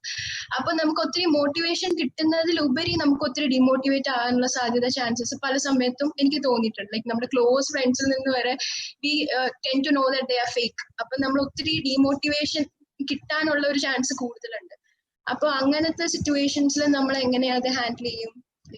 നമുക്ക് എല്ലാവരും 100% സാറ്റിസ്ഫൈ ചെയ്യാൻ പറ്റില്ല. At the same time. അത് സോഷ്യൽ മീഡിയ മാത്രമല്ല Nivya, right? That's what your name is, yes, right? yes. അത് സോഷ്യൽ മീഡിയ മാത്രമല്ല. ഇപ്പൊ എനിക്ക് എൻ്റെ ഓർമ്മയിലുണ്ട്, ഞാൻ ഈ വീഡിയോ ഒക്കെ ചെയ്യുന്ന സമയത്ത്, അല്ലെങ്കിൽ ഞാൻ എന്തെങ്കിലും എഴുതുന്ന സമയത്തൊക്കെ എൻ്റെ അടുത്ത ചില സുഹൃത്തുക്കളുടെ അടുത്ത് നിന്ന് എനിക്ക് ആ സമയത്തൊക്കെ നിനക്കൊന്നും വേറെ പണിയില്ല, അല്ലേ തന്നെ വയസ്സായി, നിനക്ക് അതിൻ്റെ ഇടയ്ക്ക് എനിക്ക് വീഡിയോ ചെയ്യാൻ ഡീമോട്ടിവേറ്റിംഗ് ആയ സാധനങ്ങൾ മാത്രമേ ഉണ്ടായിട്ടുള്ളൂ. അത് നമ്മളോടുള്ളൊരു ദേഷ്യം കൊണ്ടോ അല്ലെങ്കിൽ നമുക്ക് വിഷമം ഉണ്ടാവണം എന്ന് വിചാരിച്ചത് കൊണ്ടോ ഒന്നും അല്ല. അങ്ങനെയാണ് ചില ആൾക്കാർ ഇടപെടുക. കാരണം എന്താന്ന് പറഞ്ഞാൽ അവർ വിചാരിക്കുന്നത് എന്താന്ന് പറഞ്ഞു കഴിഞ്ഞാൽ, എന്തിനാണ് ഇത്? നമുക്ക് ഇമ്പോർട്ടൻ്റ് ആയി തോന്നുന്ന സംഭവം വേറൊരാൾക്ക് ഇമ്പോർട്ടൻ്റ് ആയി തോന്നിക്കൊള്ളണം എന്നില്ല. പക്ഷെ അറ്റ് ദ സെയിം ടൈം പറഞ്ഞ മാതിരി ഇപ്പം ഇപ്പം സോഷ്യൽ മീഡിയയിൽ തന്നെ കുട്ടികളുടെ, ഇപ്പം എൻ്റെ മകൻ്റെ ഒരു ചാനലുണ്ട്, പക്ഷെ അവന് 13 വയസ്സാണ്, അവൻ്റെ ചാനലുണ്ട്, അവിടെയൊക്കെ കമന്റ് ഓഫ് ആക്കിയിട്ടിരിക്കും. അതെന്താ കാരണം എന്ന് പറഞ്ഞാൽ, 13 വയസ്സുള്ള ഒരു കുട്ടിക്ക് എന്തെങ്കിലും ഒരു കുട്ടി ചെയ്തു കഴിഞ്ഞിട്ടുണ്ടെങ്കിൽ, ഈ വലിയ ആൾക്കാർക്ക് കുട്ടികളുടെ ബോധമല്ല. അവർ വന്നിട്ട് ചിലപ്പോൾ കമന്റ് ചെയ്തിട്ട് പറയും, ഈ കുട്ടി നിനക്കൊന്നും വേറൊരു പണിയില്ലേ, പോയിരുന്ന് പഠിച്ചൂടെ എന്നൊക്കെ ചോദിക്കും. ചിലപ്പോൾ അത് കുട്ടികളെ ബാധിക്കും. അപ്പം അവർക്ക് അതേ കൺട്രോൾ ചെയ്യാൻ പറ്റുള്ളൂ, അല്ലാത്ത സാധനം കൺട്രോൾ ചെയ്യാൻ പറ്റില്ല.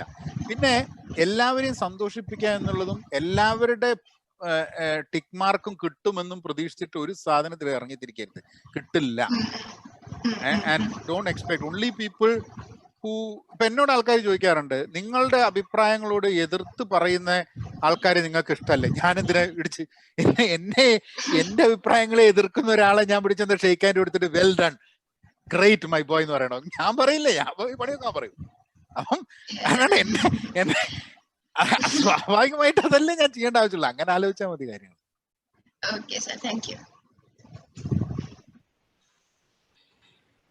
അതിൽ ചോദ്യം ഉണ്ട് തോന്നുന്നു, അർജുൻ പറഞ്ഞ, do you feel that you have to work hard and be miserable now in order to be happy later?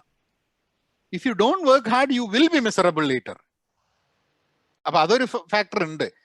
ഈ വർക്ക് ഹാർഡ് എന്ന് പറയുന്ന ഒരു മിസറബിൾ ആവുക എന്നുള്ളതിന്റെ ഇക്വേഷൻ ആക്കിയിട്ട് കണക്കാക്കരുത്. അത് വർക്ക് ഹാർഡ് എന്ന് പറഞ്ഞു കഴിഞ്ഞാൽ പലപ്പോഴും നിങ്ങൾക്ക് ഇഷ്ടമില്ലാത്തൊരു സാധനം ചെയ്യുമ്പോഴാണ് വർക്ക് ഹാർഡ് എന്ന് നിങ്ങൾക്ക് തോന്നുന്നത്. നിങ്ങൾക്ക് ഇഷ്ടമുള്ള സാധനം ചെയ്യുന്ന സമയത്ത് ഒരു വർക്ക് ഹാർഡ് എന്നുള്ളൊരു കാര്യം തോന്നുന്നില്ല. പിന്നെ സ്മാർട്ടായിട്ട് വർക്ക് ചെയ്യണം. കാരണം എന്തുകൊണ്ടാണ് ആൾക്കാർക്ക് വർക്ക് ഹാർഡ് എന്ന് പറയുന്നത്? ഇപ്പൊ അജൈലിൽ പറയുന്ന ഒരു സാധനം ഉണ്ട്, reduce waste and increase work not done. അതായത് വേസ്റ്റ് ആവുന്ന സമയം കുറയ്ക്കുക and increase the work not done. അതായത് വർക്ക് ഡൺ എന്ന് പറഞ്ഞാൽ ജോലി ചെയ്യുന്നത്, വർക്ക് നോട്ട് ഡൺ എന്നാണ് ജോലി ചെയ്യാത്ത സംഭവങ്ങൾ കൂട്ടുക. അതായത് നമ്മൾക്ക് ഒരു വാല്യൂവും തരാത്ത കാര്യങ്ങൾ നമ്മളെ വർക്കിന്റെ ഭാഗമായിട്ടുണ്ടെങ്കിൽ അത് കഴിയുന്നത്ര ഒഴിവാക്കുക എന്നുള്ളത്. നമുക്ക് ഒരു വാല്യൂവും തരാത്ത സാധനം is work that should not be done. അപ്പൊ അങ്ങനെ കാര്യങ്ങൾ ചെയ്തു കഴിഞ്ഞാൽ നിങ്ങൾ ചെയ്യുന്ന വർക്ക് ഒക്കെ ഒരു വാല്യൂ ക്രിയേറ്റ് ചെയ്യുന്നതായിട്ട് തോന്നും. അങ്ങനെ വരുമ്പോൾ വർക്ക് ഹാർഡ് അല്ല, work as essential as is needed. അപ്പൊ അങ്ങനെ ഇപ്പൊ സമയത്തിന്റെ അതൊരു it has to do with time management. ഇപ്പൊ ഞാൻ സമയത്തിനെ നോക്കുന്നത് 8 മണിക്കൂറിന്റെ ഗഡുക്കളായിട്ടാണ്. Responsibility, reconnect and rejuvenate. അങ്ങനെ 8 മണിക്കൂറുകളായിട്ടാണ് ഞാൻ സമയത്തിനെ കാണുന്നത്. അപ്പൊ അതിൽ നിങ്ങൾ ആ 8 മണിക്കൂറിൽ നിങ്ങൾ എന്ത് വാല്യൂ പ്രൊഡ്യൂസ് ചെയ്യണം നോക്കണം. അല്ലാണ്ട് 8 മണിക്കൂറിൽ എന്ത് ജോലി ചെയ്തു എന്നുള്ളതല്ല. 8 മണിക്കൂറിൽ നിങ്ങൾ ജോലി ചെയ്തിട്ട് എന്തുണ്ടായി എന്നുള്ളതാണ് ചോദ്യം. ഒന്നും ഉണ്ടായിട്ടില്ലേ പിന്നെ വെറുതെ ജോലി ചെയ്തിട്ട് എന്താ കാര്യം? You will be miserable if you don't know what value is being produced. So value oriented thought വേണം എന്നുള്ളതാണ്. വേറെ how do you see learning of coding by kids at a very young age, like 8-10 years, as it is becoming a trend now? Trend ഒക്കെ നല്ലതാണെന്നുള്ള അഭിപ്രായമൊന്നും എനിക്കില്ല.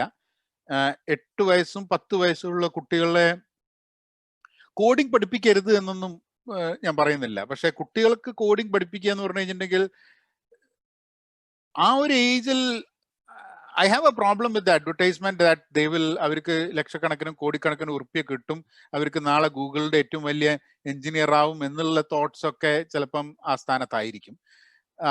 പക്ഷെ coding എന്നുള്ളത് നമ്മളിപ്പോൾ ഇംഗ്ലീഷും ഹിന്ദിയും മലയാളവും ഒക്കെ പഠിപ്പിക്കുന്ന മാതിരി അങ്ങനെ നമ്മൾ I think it is important that coding പഠിക്കണം.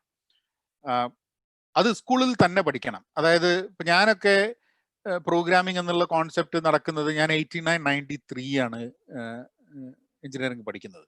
അപ്പൊ ആ സമയത്തൊക്കെ ഞങ്ങൾക്ക് first year Pascal and Fortran രണ്ട് സബ്ജക്റ്റ് ഉണ്ടായിരുന്നത്.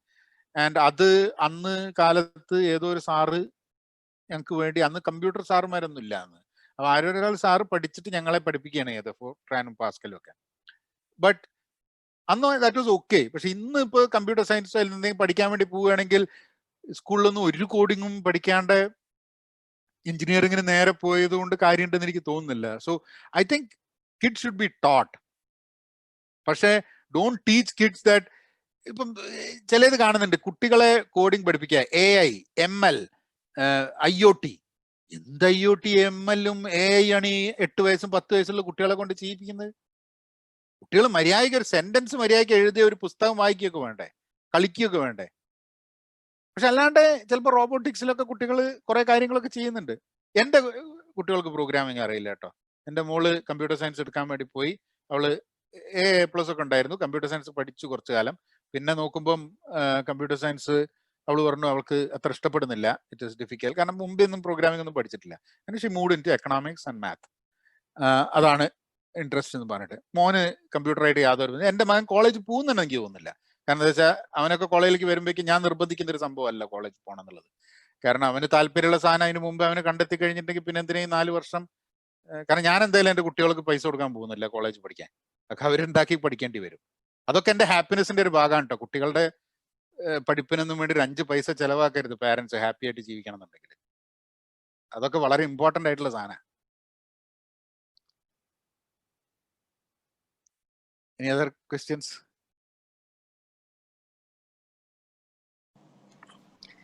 ഹലോ വിനോദേട്ടാ, ജംഷിദ് ആണ് എന്റെ പേര്. ജംഷിദ് അറിയാം. ജംഷിദ്. പൊതുവെ ഒരു അഭിപ്രായം ഇങ്ങനെ കേട്ടുവരുന്നത്, മലയാളികളാണ് ഈ സോഷ്യൽ മീഡിയ അല്ലെങ്കിൽ ഡിജിറ്റൽ അവിടെ ഇത്രയധികം നെഗറ്റിവിറ്റി പ്രചരിപ്പിക്കുന്നത്. അപ്പോൾ ഈ ഒരു ഇന്റർനാഷണൽ പെർസ്പെക്റ്റീവില് വിനോദേട്ടൻ എന്ത് തോന്നുന്നു? മറ്റുള്ള രാജ്യക്കാര് ഇങ്ങനൊക്കെ തന്നെയാണോ? ട്രംപ് ട്വിറ്റർ ഉപയോഗിക്കുന്നത് പോസിറ്റീവ് ന്യൂസിന് വേണ്ടിയിട്ടൊന്നല്ലല്ലോ. അപ്പൊ മലയാളികളാണ് എന്ന് പറഞ്ഞു കഴിഞ്ഞിട്ടുണ്ടെങ്കിൽ അത് നമുക്ക് തന്നെ നമ്മൾ നെഗറ്റിവിറ്റി പരത്തുന്നുണ്ട്. പക്ഷെ ഞാൻ ഒരു കാര്യം മനസ്സിലാക്കിയ എന്താന്ന് പറഞ്ഞു കഴിഞ്ഞാൽ, നമ്മളുടെ സ്വതവേ നമ്മൾ സോഷ്യൽ മീഡിയയിൽ കാണുന്ന നെഗറ്റിവിറ്റി പോലെയല്ല നമ്മൾ നേരിട്ട് ജനങ്ങളെ കണ്ടു കഴിഞ്ഞിട്ടുണ്ടെങ്കിൽ.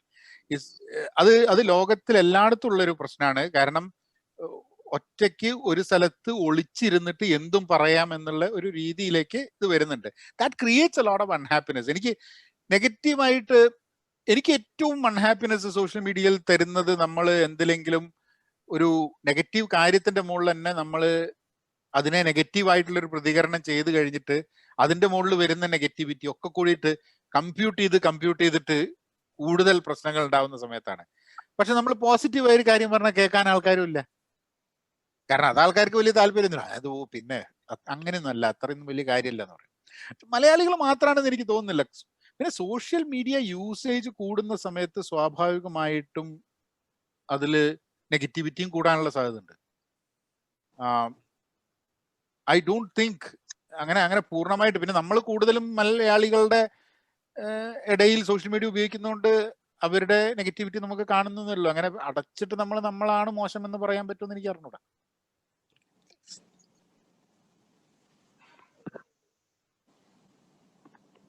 ഒരാൾ ക്വസ്റ്റ്യൻ ചോദിച്ചിട്ടുണ്ട്. Nowadays we tend to Google when we needed any suggestion or information. She also mentioned there are many false information in web. How to make us enable to choose the right information? This is especially important for kids and teens. See, kids and teens, ഇപ്പം എൻ്റെ മകനൊക്കെ അവനിപ്പം വല്ല എന്തെങ്കിലും class അല്ലെങ്കിൽ എന്തെങ്കിലും എഴുതുക അല്ലെങ്കിൽ ഡിബേറ്റോ അങ്ങനെ എന്തെങ്കിലും കാര്യത്തിന് വേണ്ടിയിട്ട് വല്ലതും വേണമെന്നുണ്ടെങ്കിൽ അവരോട് പറയുന്ന ചില സൈറ്റ്സ് ഉണ്ട്. അതായത് വിക്കിപീഡിയ നോക്കരുത് എന്നാ പറയാം. Wikipedia is not considered as a നല്ല ഇൻഫർമേഷനോ കറക്റ്റ് ഇൻഫർമേഷനോ ആയിക്കൊള്ളണമെന്നില്ല. അത് പ്രത്യേകിച്ച് പഠിക്കുന്ന കുട്ടികൾക്ക് അതിൽ ഫാക്ച്വൽ ആയിക്കൊള്ളണമെന്നില്ല. പക്ഷേ അപ്പൊ അവരോട് പറയുന്നത് .gov ചെയ്യാം, .org ഉപയോഗിക്കാനാണ് പറയുന്നത്. പക്ഷേ .org ഉപയോഗിക്കാൻ പറ്റിക്കൊള്ളുന്നില്ല. ഇപ്പൊ എനിക്ക് I can start a .org site and എനിക്ക് എന്ത് വേണേ ഇടാം. പക്ഷെ .gov അവിടുന്ന് എടുക്കാം. പിന്നെ അവർ പറയുന്നത് ഹിസ്റ്ററി ചാനലിൽ നിന്ന് എടുക്കാൻ പറയുന്നുണ്ട്, ഹിസ്റ്ററി. പിന്നെ അവർ പറയുന്നത് ന്യൂയോർക്ക് ടൈംസ്, വാഷിങ്ടൺ പോസ്റ്റ്, അങ്ങനത്തെ സൈറ്റുകളിൽ നിന്ന് എടുക്കാന്ന് പറയുന്നുണ്ട്. അപ്പം അങ്ങനെ ചില സൈറ്റുകൾ ഇത് വരുന്നുണ്ട്. I would agree with New York Times and Washington post on certain things, ചില ആൾക്കാർ റൈറ്റിങ്സും സാധനങ്ങളൊക്കെ. പക്ഷേ നാട്ടിൽ എനിക്ക് അറിഞ്ഞുകൂടാ. മാധ്യമങ്ങൾ കുട്ടികളെ ഇൻഫർമേഷൻ മാധ്യമങ്ങളിൽ നിന്ന് കളക്ട് ചെയ്യാൻ പറഞ്ഞു കഴിഞ്ഞിട്ടുണ്ടെങ്കിൽ ഞാനൊരു പാചകത്തിന് ഒരു ബീഫിന്റെ ഒരു കറി ഉണ്ടാക്കിയത് അത് അതേമാതിരി എഴുതിയിട്ട് മനോരമയിൽ പബ്ലിഷ് ചെയ്തിട്ടുണ്ട്. അപ്പോൾ ഞാൻ ഈ സോഷ്യൽ മീഡിയയിൽ ഇടുന്ന സാധനം അതേമാതിരി മുഖ്യധാരാ മാധ്യമത്തിൽ കൊണ്ടിട്ട് കഴിഞ്ഞിട്ടുണ്ടെങ്കിൽ മുഖ്യധാരാ മാധ്യമത്തിൽ പിന്നെ എന്ത് പ്രസക്തിയുള്ളത്? എനിക്ക് മൈലേജ് ഒക്കെ കിട്ടിയത് വേറെ കാര്യം. അപ്പൊ അതിൽ എനിക്ക് തന്നെ ഒരു ധാരണ ഉണ്ടായിരുന്നില്ല. അവിടെ കാണുന്ന പൊടിയൊക്കെ എടുത്തിട്ടിട്ടാണ് ഞാനൊരു കറി ഉണ്ടാക്കിയത്. അത് നേരെ പാചക ഇതിന്റെ ഉള്ളിൽ കൊണ്ടിട്ട് കഴിഞ്ഞിട്ടുണ്ടെങ്കിൽ എന്തൊരു ഇതാണ്. അപ്പൊ സോഷ്യൽ മീഡിയയിൽ അപ്പൊ ഐബോൾസ് ക്യാപ്ചർ ചെയ്യാൻ വേണ്ടിയിട്ട് media is also changing. So I wouldn't say media sites, I wouldn't say that അത് ഫാക്ച്വൽ ആയിട്ടുള്ള സംഭവമാണെന്ന് പറയാൻ പറ്റില്ല. റിസർച്ച് ഓർഗനൈസേഷൻസിന്റെ ഇതുണ്ട്, സൈറ്റ്സ് ഉണ്ട്. അങ്ങനത്തെ സൈറ്റ്സ് ഗുണകരമാവും. പിന്നെ ഫാക്ട് ചെക്ക് ചെയ്യാൻ വേണ്ടിയിട്ട്, അതായത് എന്തെങ്കിലും ഒരു ന്യൂസ് നമുക്ക് കിട്ടിക്കഴിഞ്ഞിട്ടുണ്ടെങ്കിൽ ഫാക്ട് ചെക്കിന് വേണ്ടിയിട്ടുള്ള പല എന്താ പറയുക സൈറ്റുകളുണ്ട്. അങ്ങനത്തെ സൈറ്റുകൾ നോക്കാം. പക്ഷെ കുട്ടികൾക്ക് മനസ്സിലാക്കേണ്ടത് ഏത് സൈറ്റ് പോവാമെന്നുള്ളതല്ല, എങ്ങനെ ഇൻഫർമേഷൻ അവർക്ക് ചെക്ക് ചെയ്യാം എന്നുള്ളതാണ് അവർക്ക് പറഞ്ഞ് മനസ്സിലാക്കി കൊടുക്കേണ്ടത്. അതായത് എന്തെങ്കിലും ഒരു സാധനം ഒരാൾ പറഞ്ഞു കഴിഞ്ഞിട്ട് അവർക്ക് അത് ശരിയാവാൻ സാധ്യത ഇല്ലല്ലോ എന്ന് ചെറിയ സംശയം തോന്നിക്കഴിഞ്ഞിട്ടുണ്ടെങ്കിൽ അത് ശരിയാവാതിരിക്കാനുള്ള സാധ്യത 100% ഉണ്ട് എന്നുള്ളത് വിചാരിച്ചിട്ട് അത് ഇതാക്കാൻ നോക്കുക. If some news is too good to be true, then you have to try to figure out whether it is really true. അപ്പൊ എനിക്ക് തോന്നുന്നു അത് ഡിജിറ്റൽ ലാൻഡ്സ്കേപ്പ് നാവിഗേറ്റ് ചെയ്യാൻ വേണ്ടിയിട്ടാണ് കുട്ടികളെ കൂടുതൽ പഠിപ്പിക്കേണ്ടതെന്ന്. കാരണം ഈ സൈറ്റുകളൊക്കെ മാറും. Gov will remain. പക്ഷെ നമ്മൾ ന്യൂയോർക്ക് ടൈംസ് കാണാന്ന് പറഞ്ഞു കഴിഞ്ഞാൽ നാളെ ചിലപ്പോൾ ന്യൂയോർക്ക് ടൈംസ് ഇല്ലെങ്കിൽ വാഷിംഗ്ടൺ പോസ്റ്റിലെങ്കിൽ അല്ലെങ്കിൽ ചില റിപ്പോർട്ട്സ് വന്നു കഴിഞ്ഞിട്ടുണ്ടെങ്കിൽ maybe you won't be able to do. So I think it's more about how to navigate the web. How digital happiness and entrepreneurship are correlated. Digital happiness entrepreneurship അതിപ്പോ രണ്ട് സാധനങ്ങൾ തമ്മിൽ നിങ്ങൾക്ക് വേണ്ട കോറിലേഷൻ നിങ്ങൾക്ക് create ചെയ്യാം എന്നുള്ള അല്ലാണ്ട് entrepreneurship will it make you happy എന്നുള്ളതാണ് ചോദ്യം. അത് ഡിജിറ്റൽ ഓൺട്രപ്രണർഷിപ്പ് ആണെങ്കിൽ അതിന്റെ ഓപ്പർച്യൂണിറ്റീസ് ചിലപ്പം ഇന്നത്തെ സാഹചര്യത്തിൽ കൂടുതൽ ഉണ്ടാവാൻ മതി compared to some other field of business. അല്ലാണ്ട് ഡിജിറ്റൽ ഹാപ്പിനെസ് എന്നുള്ളൊരു സാധനം ഉണ്ടെന്ന് എനിക്ക് തോന്നുന്നില്ല. ഹാപ്പിനെസ് ഡിജിറ്റൽ വേൾഡ് എന്നുള്ളത് നമ്മൾ നോക്കുന്നുള്ളൂ.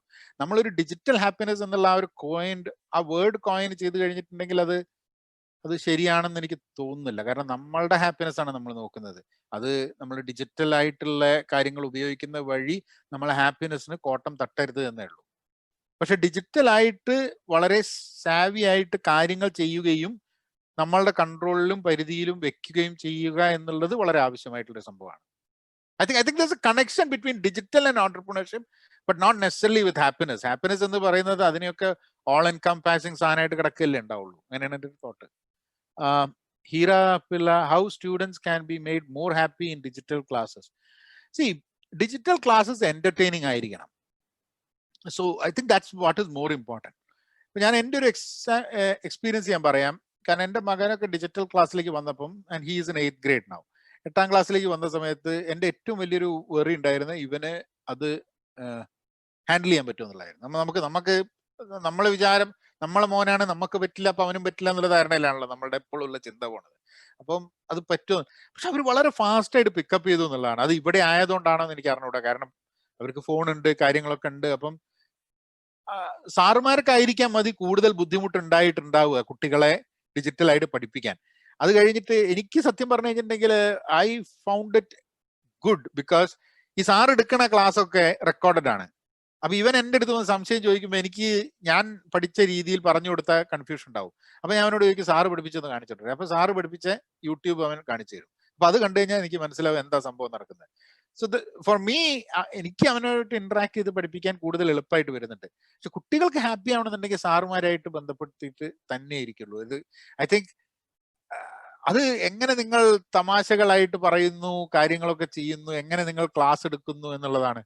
അത് ഒരു നിങ്ങളുടെ ക്ലാസ് സാധാരണ രീതിയിൽ നിങ്ങളുടെ ക്ലാസ് ഇഷ്ടപ്പെടുന്ന കുട്ടികൾ ഡിജിറ്റൽ ക്ലാസ്സും ഇഷ്ടപ്പെടും. അല്ലാണ്ട് ഡിജിറ്റൽ ക്ലാസ് കൊണ്ട് പെട്ടെന്ന് ചിലപ്പോൾ പുതിയ ടെക്നോളജി ഒക്കെ വന്ന് കുട്ടികൾ അതിലേക്ക് കംപ്ലീറ്റ് ഗ്രൂവ് ആയിട്ട് പോകാൻ മതി. അല്ലാണ്ട് സാധാരണ ക്ലാസ് നന്നായിട്ട് എടുക്കാൻ പറ്റാത്ത ഒരാൾ ഡിജിറ്റൽ ക്ലാസ് വരുമ്പോഴേക്കാണ് പെട്ടെന്ന് ഗംഭീരമായിട്ട് ക്ലാസ് എടുക്കുന്നതും കുട്ടികൾക്ക് ഇഷ്ടപ്പെടുന്ന ഒരു situation. I don't think that's gonna happen.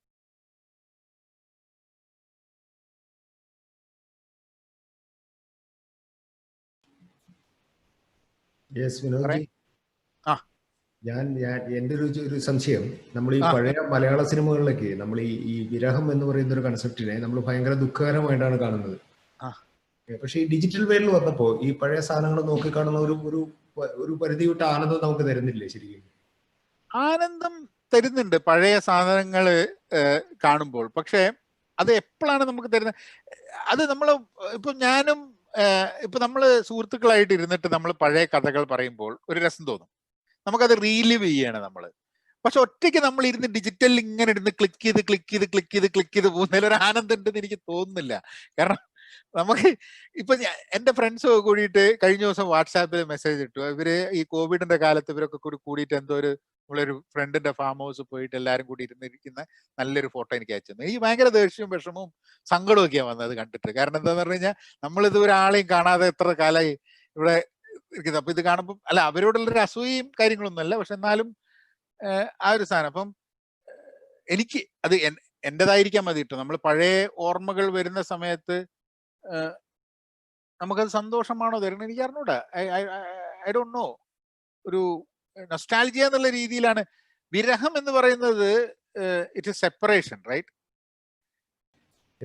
അപ്പൊ നൊസ്റ്റാൾജിയ, ഗൃഹാതുരത്വം എന്ന് പറയുന്ന സംഭവം എനിക്ക് തോന്നുന്നു എനിക്ക് വലിയ ഇതൊന്നും തോന്നിയിട്ടില്ല. പക്ഷെ കിട്ടാത്ത സാധനം നമ്മളിങ്ങനെ ആലോചിച്ച് ബുദ്ധിമുട്ടിയിട്ട് കാര്യമുണ്ടോ എന്നുള്ളതാണ് എൻ്റെ തോട്ട്. അല്ല, ഞാൻ ചോദിക്കാൻ തന്നെ, നമ്മുടെ പുതിയ ജനറേഷനിലെ കുട്ടികൾ ഭയങ്കരമായിട്ട് ഈ സെൽഫി മോട്ടീവാണ്, സെൽഫി പിക്ചർ അതിനുള്ള ഭയങ്കരമായിട്ട് മോട്ടീവാണ്. അപ്പൊ അതിൽ കിട്ടുന്ന ആനന്ദത്തെ കുറിച്ചിട്ടാണ് ഞാൻ ആലോചിച്ചത്. ആണ് അതുണ്ട് കേട്ടോ. ഇപ്പം എനിക്ക് ഇപ്പം വളരെ കൃത്യമായിട്ട് പറഞ്ഞു കഴിഞ്ഞിട്ടുണ്ടെങ്കിൽ, ഇപ്പൊ ജനുവരിയിൽ ഞാൻ നാട്ടിൽ വന്ന സമയത്ത് KLFന്റെ ഭാഗമായിട്ട് ഞാനൊക്കെ വായിച്ച് മനസ്സിലാക്കിയ അല്ലെങ്കിൽ വായിച്ച എത്രയോ എഴുത്തുകാരെ എനിക്ക് അവിടെ കാണാൻ പറ്റുകയൊക്കെ ചെയ്തപ്പോൾ ആ ഫോട്ടോ ഇന്ന് കാണുമ്പോൾ എനിക്ക് വലിയൊരു ആനന്ദം തരുന്നുണ്ട്. കാരണം അതൊരു ഗംഭീര സംഭവമായിരുന്നു. നല്ലൊരു, ഞാൻ പ്രതീക്ഷിക്കാതെ എനിക്ക് അങ്ങനത്തെ ഒരു കണക്ട് ചെയ്യാൻ ആനന്ദായിട്ടും മുകുന്ദനായിട്ടും ഒക്കെ നമുക്ക് ഇരിക്കുകയും സംസാരിക്കാൻ ഒക്കെ പറ്റുക എന്ന് പറഞ്ഞിട്ടുള്ള സംഭവം. കാരണം എനിക്കൊക്കെ വ്യാസനും വിഘ്നേശ്വരനും വായിച്ച സമയത്ത് അതൊന്നും അതിലുള്ളൊരു കോൺസെപ്റ്റ് എന്നെ അലട്ടാൻ തുടങ്ങിയിട്ട് ഒരു 10 വർഷമായി. അത് കഴിഞ്ഞ് ആനന്ദിനെ നേരിട്ട് കണ്ടപ്പോഴാണ് ആനന്ദിനോട് ചോദിച്ചു, ഇങ്ങനത്തെ ഒരു സംഭവം നഹുഷ പുരാണം എന്ന് പറഞ്ഞിട്ടുള്ളൊരു സംഭവം അതിൽ പറയുന്നുണ്ട്. അപ്പം അങ്ങനത്തെ ഒരു നിഷാദ പുരാണം എന്ന് പറഞ്ഞിട്ട്, നിഷാദ പുരാണം എന്ന് പറഞ്ഞൊരു കോൺസെപ്റ്റിനെ പറ്റി, ഏകലവ്യനെ പറ്റി പറയുന്നുണ്ട്. അപ്പൊ ഞാൻ ചോദിച്ചത് ശരിക്കുള്ളതാണോ ചോദിച്ചു. അപ്പൊ ആനന്ദ് പറഞ്ഞു അതൊക്കെ മൂപ്പരെ ഭാവനയെന്ന് മൂപ്പര് എഴുതിണ്ടാക്കിയാന്ന് പറഞ്ഞു. അപ്പൊ ഞാനിത് കുറെ ഗൂഗിളൊക്കെ സെർച്ച് ചെയ്ത് നോക്കിയിട്ടുണ്ട്, നിഷാദ പുരാണം എന്ന് വായിക്കണമല്ലോ എന്നുള്ളത്. കാരണം അത് കഥ പറയുന്നത് വളരെ രസകരമായിട്ടുള്ള. അപ്പൊ എനിക്ക് ആ ഒരു എക്സ്പീരിയൻസ് ഒക്കെ എനിക്ക് ആ സെൽഫി കാണുന്ന സമയത്ത് ഒരു സന്തോഷമൊക്കെ തരുന്നുണ്ട്. യെസ്. ഒരു മെസ്സേജിൽ ഒരു ചോദ്യം വന്നിട്ടുണ്ട്. How can we make behavioral trainings effective in virtual platform? Behavioral training, കാരണം എനിക്ക് ബിഹേവിയർ അങ്ങനെ ട്രെയിൻ ചെയ്ത് ഒരു മാറ്റുക എന്നുള്ളതാണോ ഒരു എക്സ്പീരിയൻഷ്യൽ ലേണിങ്ങിന്റെ ഭാഗമായിട്ട് മാറുന്നതാണോ or a period of time എന്നുള്ള ഒരു തോട്ട് പ്രോസസ് ആണ്. ശരിക്കും ബിഹേവിയറൽ ചേഞ്ച് വരണമെന്നുണ്ട്. ട്രെയിൻ ചെയ്യാൻ പറ്റും. ട്രെയിൻ ചെയ്യാൻ ഇതിപ്പോ ഒരു ആള് മോട്ടിവേഷൻ ക്ലാസ് എടുക്കണ മാതിരിയാണ്. എല്ലാവരും ക്ലാസ്സിൽ ഇരിക്കുന്നുണ്ട്, മോട്ടിവേറ്റർ നന്നായിട്ട് ക്ലാസ് എടുക്കുന്നുണ്ട്. പുറത്ത് പോകുമ്പോഴൊന്നും അവർക്ക് മോട്ടിവേഷൻ ഫീൽ ചെയ്യണം എന്നൊന്നുമില്ല. അതിപ്പോ ആരെന്ത് അപ്പൊ ബിഹേവിയറൽ ചേഞ്ച് വരാൻ ഐ തിങ്ക് വെർച്വൽ ട്രെയിനിങ് ആയതുകൊണ്ട് ബിഹേവിയറൽ ചേഞ്ച് വരാതിരുന്നോളണമെന്നില്ല. കാരണം നിങ്ങളിപ്പോ ഒരു ക്ലാസ് എടുക്കണു, ഒരു ഐഡിയാസ് പറയണു, അത് കഴിഞ്ഞിട്ട് പിന്നെ ഒരു എക്സ്പീരിയൻഷ്യൽ ലേണിംഗ് ഉണ്ട്. ആ എക്സ്പീരിയൻഷ്യൽ ലേണിംഗ് എങ്ങനെ അവർ കൊണ്ടുപോകാൻ പറ്റുന്നു, അത് ഫിസിക്കലി ആയിരിക്കാം, അതേ വെർച്വലി ആയിക്കൊള്ളണമെന്നില്ല. പക്ഷെ നമ്മളുടെ ഒരു വെർച്വൽ ബിഹേവിയർ എന്ന് പറയുന്ന ഒരു സാധനത്തിനാണ്, വെർച്വൽ വേൾഡിലുള്ള ഒരു ബിഹേവിയർ എന്ന് പറയുന്നത് തന്നെ ഒരു വ്യത്യസ്തമായിട്ടുള്ള സാധനമാണ്. നമ്മൾ സാധാരണ ജീവിതത്തിൽ ജീവിക്കുന്ന പോലെ അല്ല നമ്മൾ ഡിജിറ്റൽ വേൾഡിൽ നമ്മൾ പെർഫോം ചെയ്യുന്നത്, സംസാരിക്കുന്നത്. അപ്പം ഒരു ഡിജിറ്റൽ പെർസോണയുടെ ബിഹേവിയർ മാറ്റുന്നതും ഒരു ഫിസിക്കലി ഒരാളുടെ ബിഹേവിയർ മാറ്റുന്നതും തമ്മിലൊരു വ്യത്യാസം തന്നെ ഉണ്ടാവാൻ സാധ്യതയുണ്ട്. അപ്പം വെർച്വൽ ട്രെയിനിങ്ങിൽ നിങ്ങൾ എന്ത് ബിഹേവിയർ ആണ് മാറ്റാൻ നോക്കുന്നത് എന്നുള്ളതനുസരിച്ചിരിക്കും.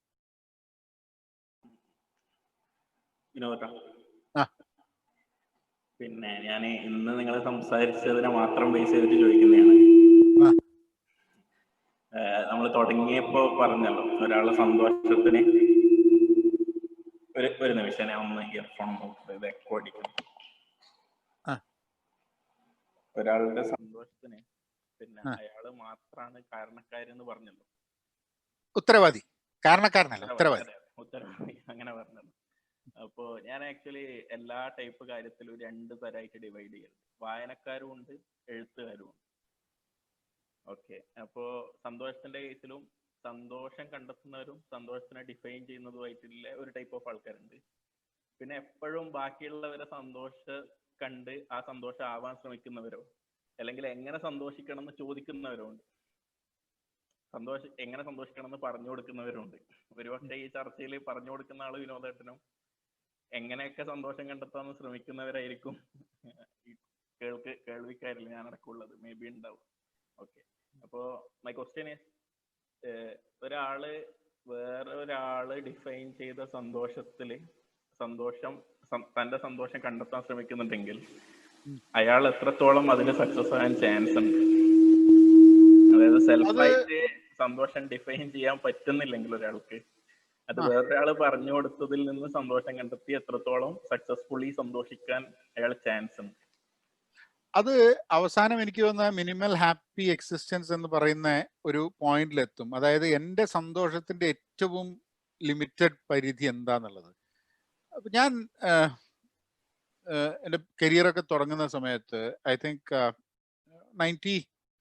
7-ലൊക്കെ എൻ്റെ ഒരു സുഹൃത്തുണ്ടായിരുന്നു. അപ്പൊ സുഹൃത്തിന്റെ ബിസിനസ് ഒക്കെ പ്രശ്നമായിട്ട് അയാൾക്ക് കല്യാണം കഴിഞ്ഞ സമയമാണ്, അപ്പൊ കുട്ടിയായി. അപ്പൊ ആ സമയത്ത് അയാൾ പറയും പൈസ ഇല്ല, ഒന്നിനും പൈസ ഇല്ല. അപ്പൊ ഇവരെന്താ ചെയ്യാന്ന് പറഞ്ഞാൽ പ്ലാറ്റ്ഫോം ടിക്കറ്റ് 2 രൂപ. അപ്പോൾ റെയിൽവേ സ്റ്റേഷനിൽ പോയിട്ട് പ്ലാറ്റ്ഫോം ടിക്കറ്റ് എടുത്തിട്ട് അവിടെ പോയി ഇരിക്കും.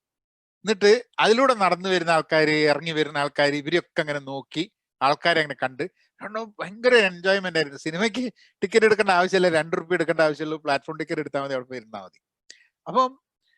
അപ്പൊ അങ്ങനെ എനിക്ക് തോന്നുന്നത് നമ്മൾ ഏറ്റവും ഒരു മിനിമം ആയിട്ടുള്ള ചില ഹാപ്പിനെസ് തരുന്ന കാര്യങ്ങളുണ്ട്. നമുക്ക് ഏറ്റവും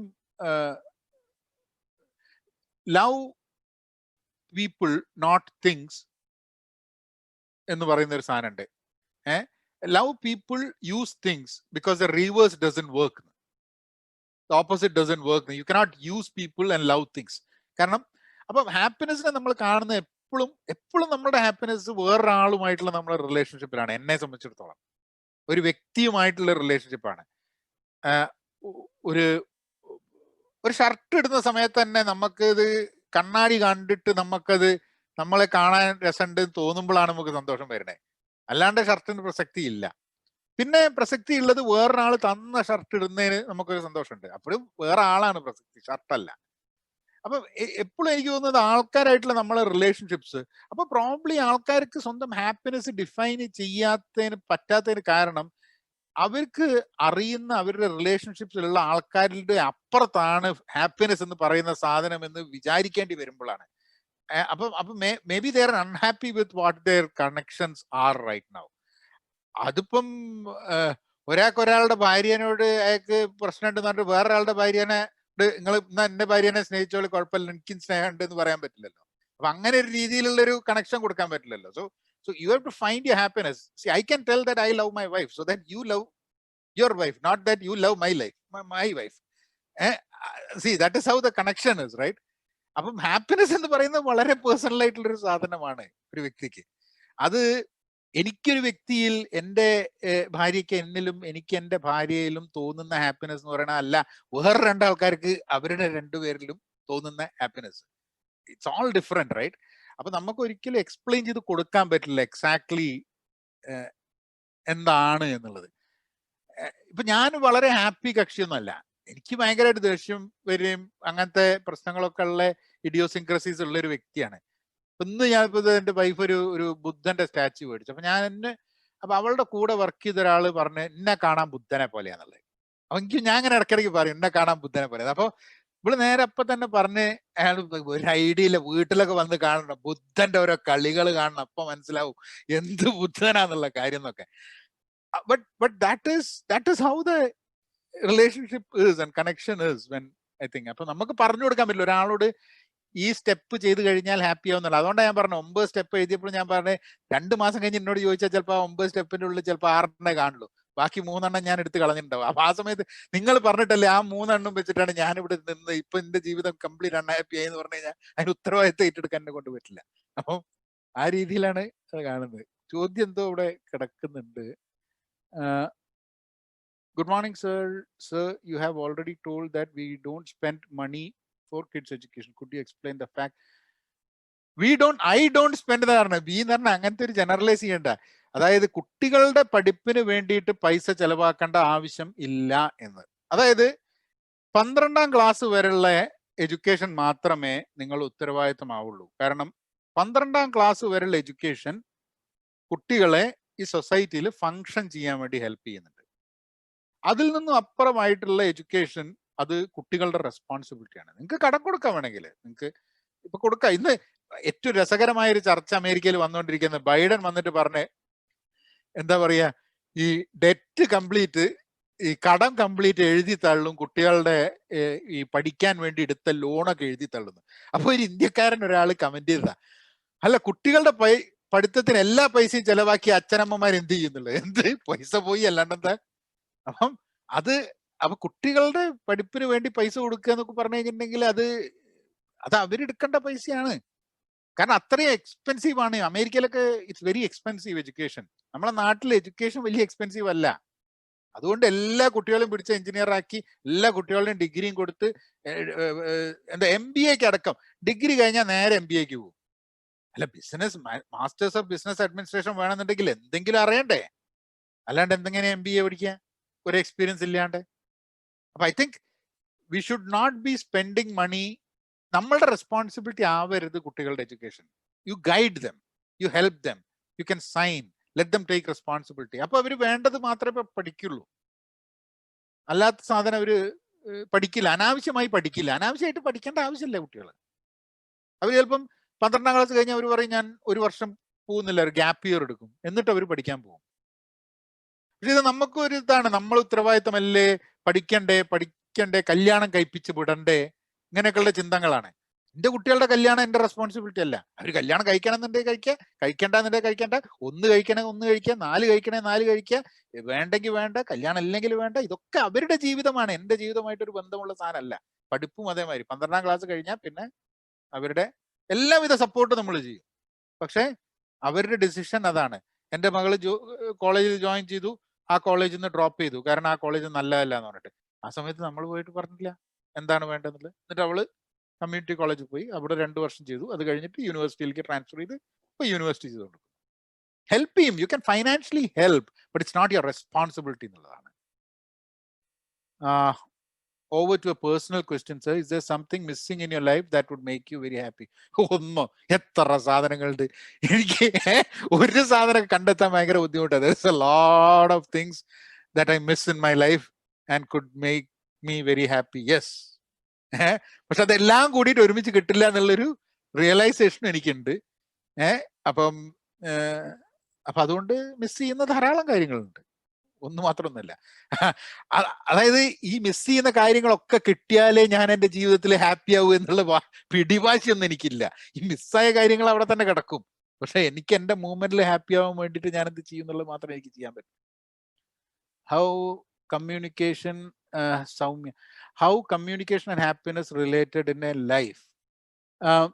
If you cannot communicate about your happiness to other people, if you cannot communicate എന്ന് പറഞ്ഞാൽ നമ്മൾ പറയുക എന്നുള്ളത് മാത്രമല്ലല്ലോ, ഒരാളുടെ ഹാപ്പിനെസ് കമ്മ്യൂണിക്കേറ്റ് ചെയ്ത് നമ്മളിലേക്ക് എത്താൻ പറ്റിയില്ലെങ്കിൽ, ഇപ്പൊ ഒരാൾ നിങ്ങളുടെ അടുത്ത് വന്നിട്ട് പറയുകയാണ് എന്തെങ്കിലും ഒരു ചെറിയ സാധനം അവർ ചെയ്തു, ഒരു കുട്ടി എന്തെങ്കിലും കാര്യം ചെയ്തു, ഇതൊരു അടിപൊളി സാധനമാണ്, ഞാനിത് ചെയ്ത് കണ്ടില്ല, വരച്ചേ കണ്ടില്ല എന്നൊക്കെ ചോദിക്കുന്ന സമയത്ത് ആ ഹാപ്പിനെസ് നിങ്ങളിലേക്ക് എത്താൻ, നിങ്ങൾക്ക് ആ ഹാപ്പിനെസ് അവരുമായിട്ട് കമ്മ്യൂണിക്കേറ്റ് ചെയ്യാൻ പറ്റിയില്ലെങ്കിൽ പിന്നെ ലൈഫിൽ എന്താ അർത്ഥമുള്ളത്?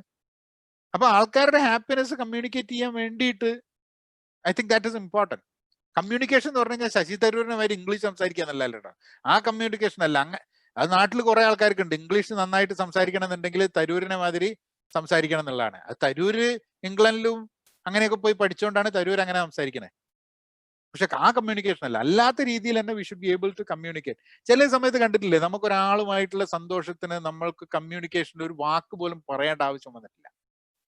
നമ്മൾക്കൊരു വളരെ ബുദ്ധിമുട്ടുള്ളൊരു സമയത്ത്, നമുക്ക് വളരെ ഇഷ്ടമുള്ള ഒരു സുഹൃത്തിന്റെ അടുത്തോ നമ്മളെ പാർട്ട്ണർ അടുത്തോ ആരുടെങ്കിലും അടുത്ത് പോകുന്ന സമയത്ത് ഒന്ന് വെറുതെ നോക്കി കയ്യിലൊന്ന് പിടിച്ചൊന്ന്, ഇപ്പം മരണ വീട്ടിൽ പോയി കഴിഞ്ഞിട്ടുണ്ടെങ്കിൽ പലപ്പോഴും ആൾക്കാർ സംസാരിക്കുന്നത് കേട്ടിട്ടില്ല ഉണ്ടോ?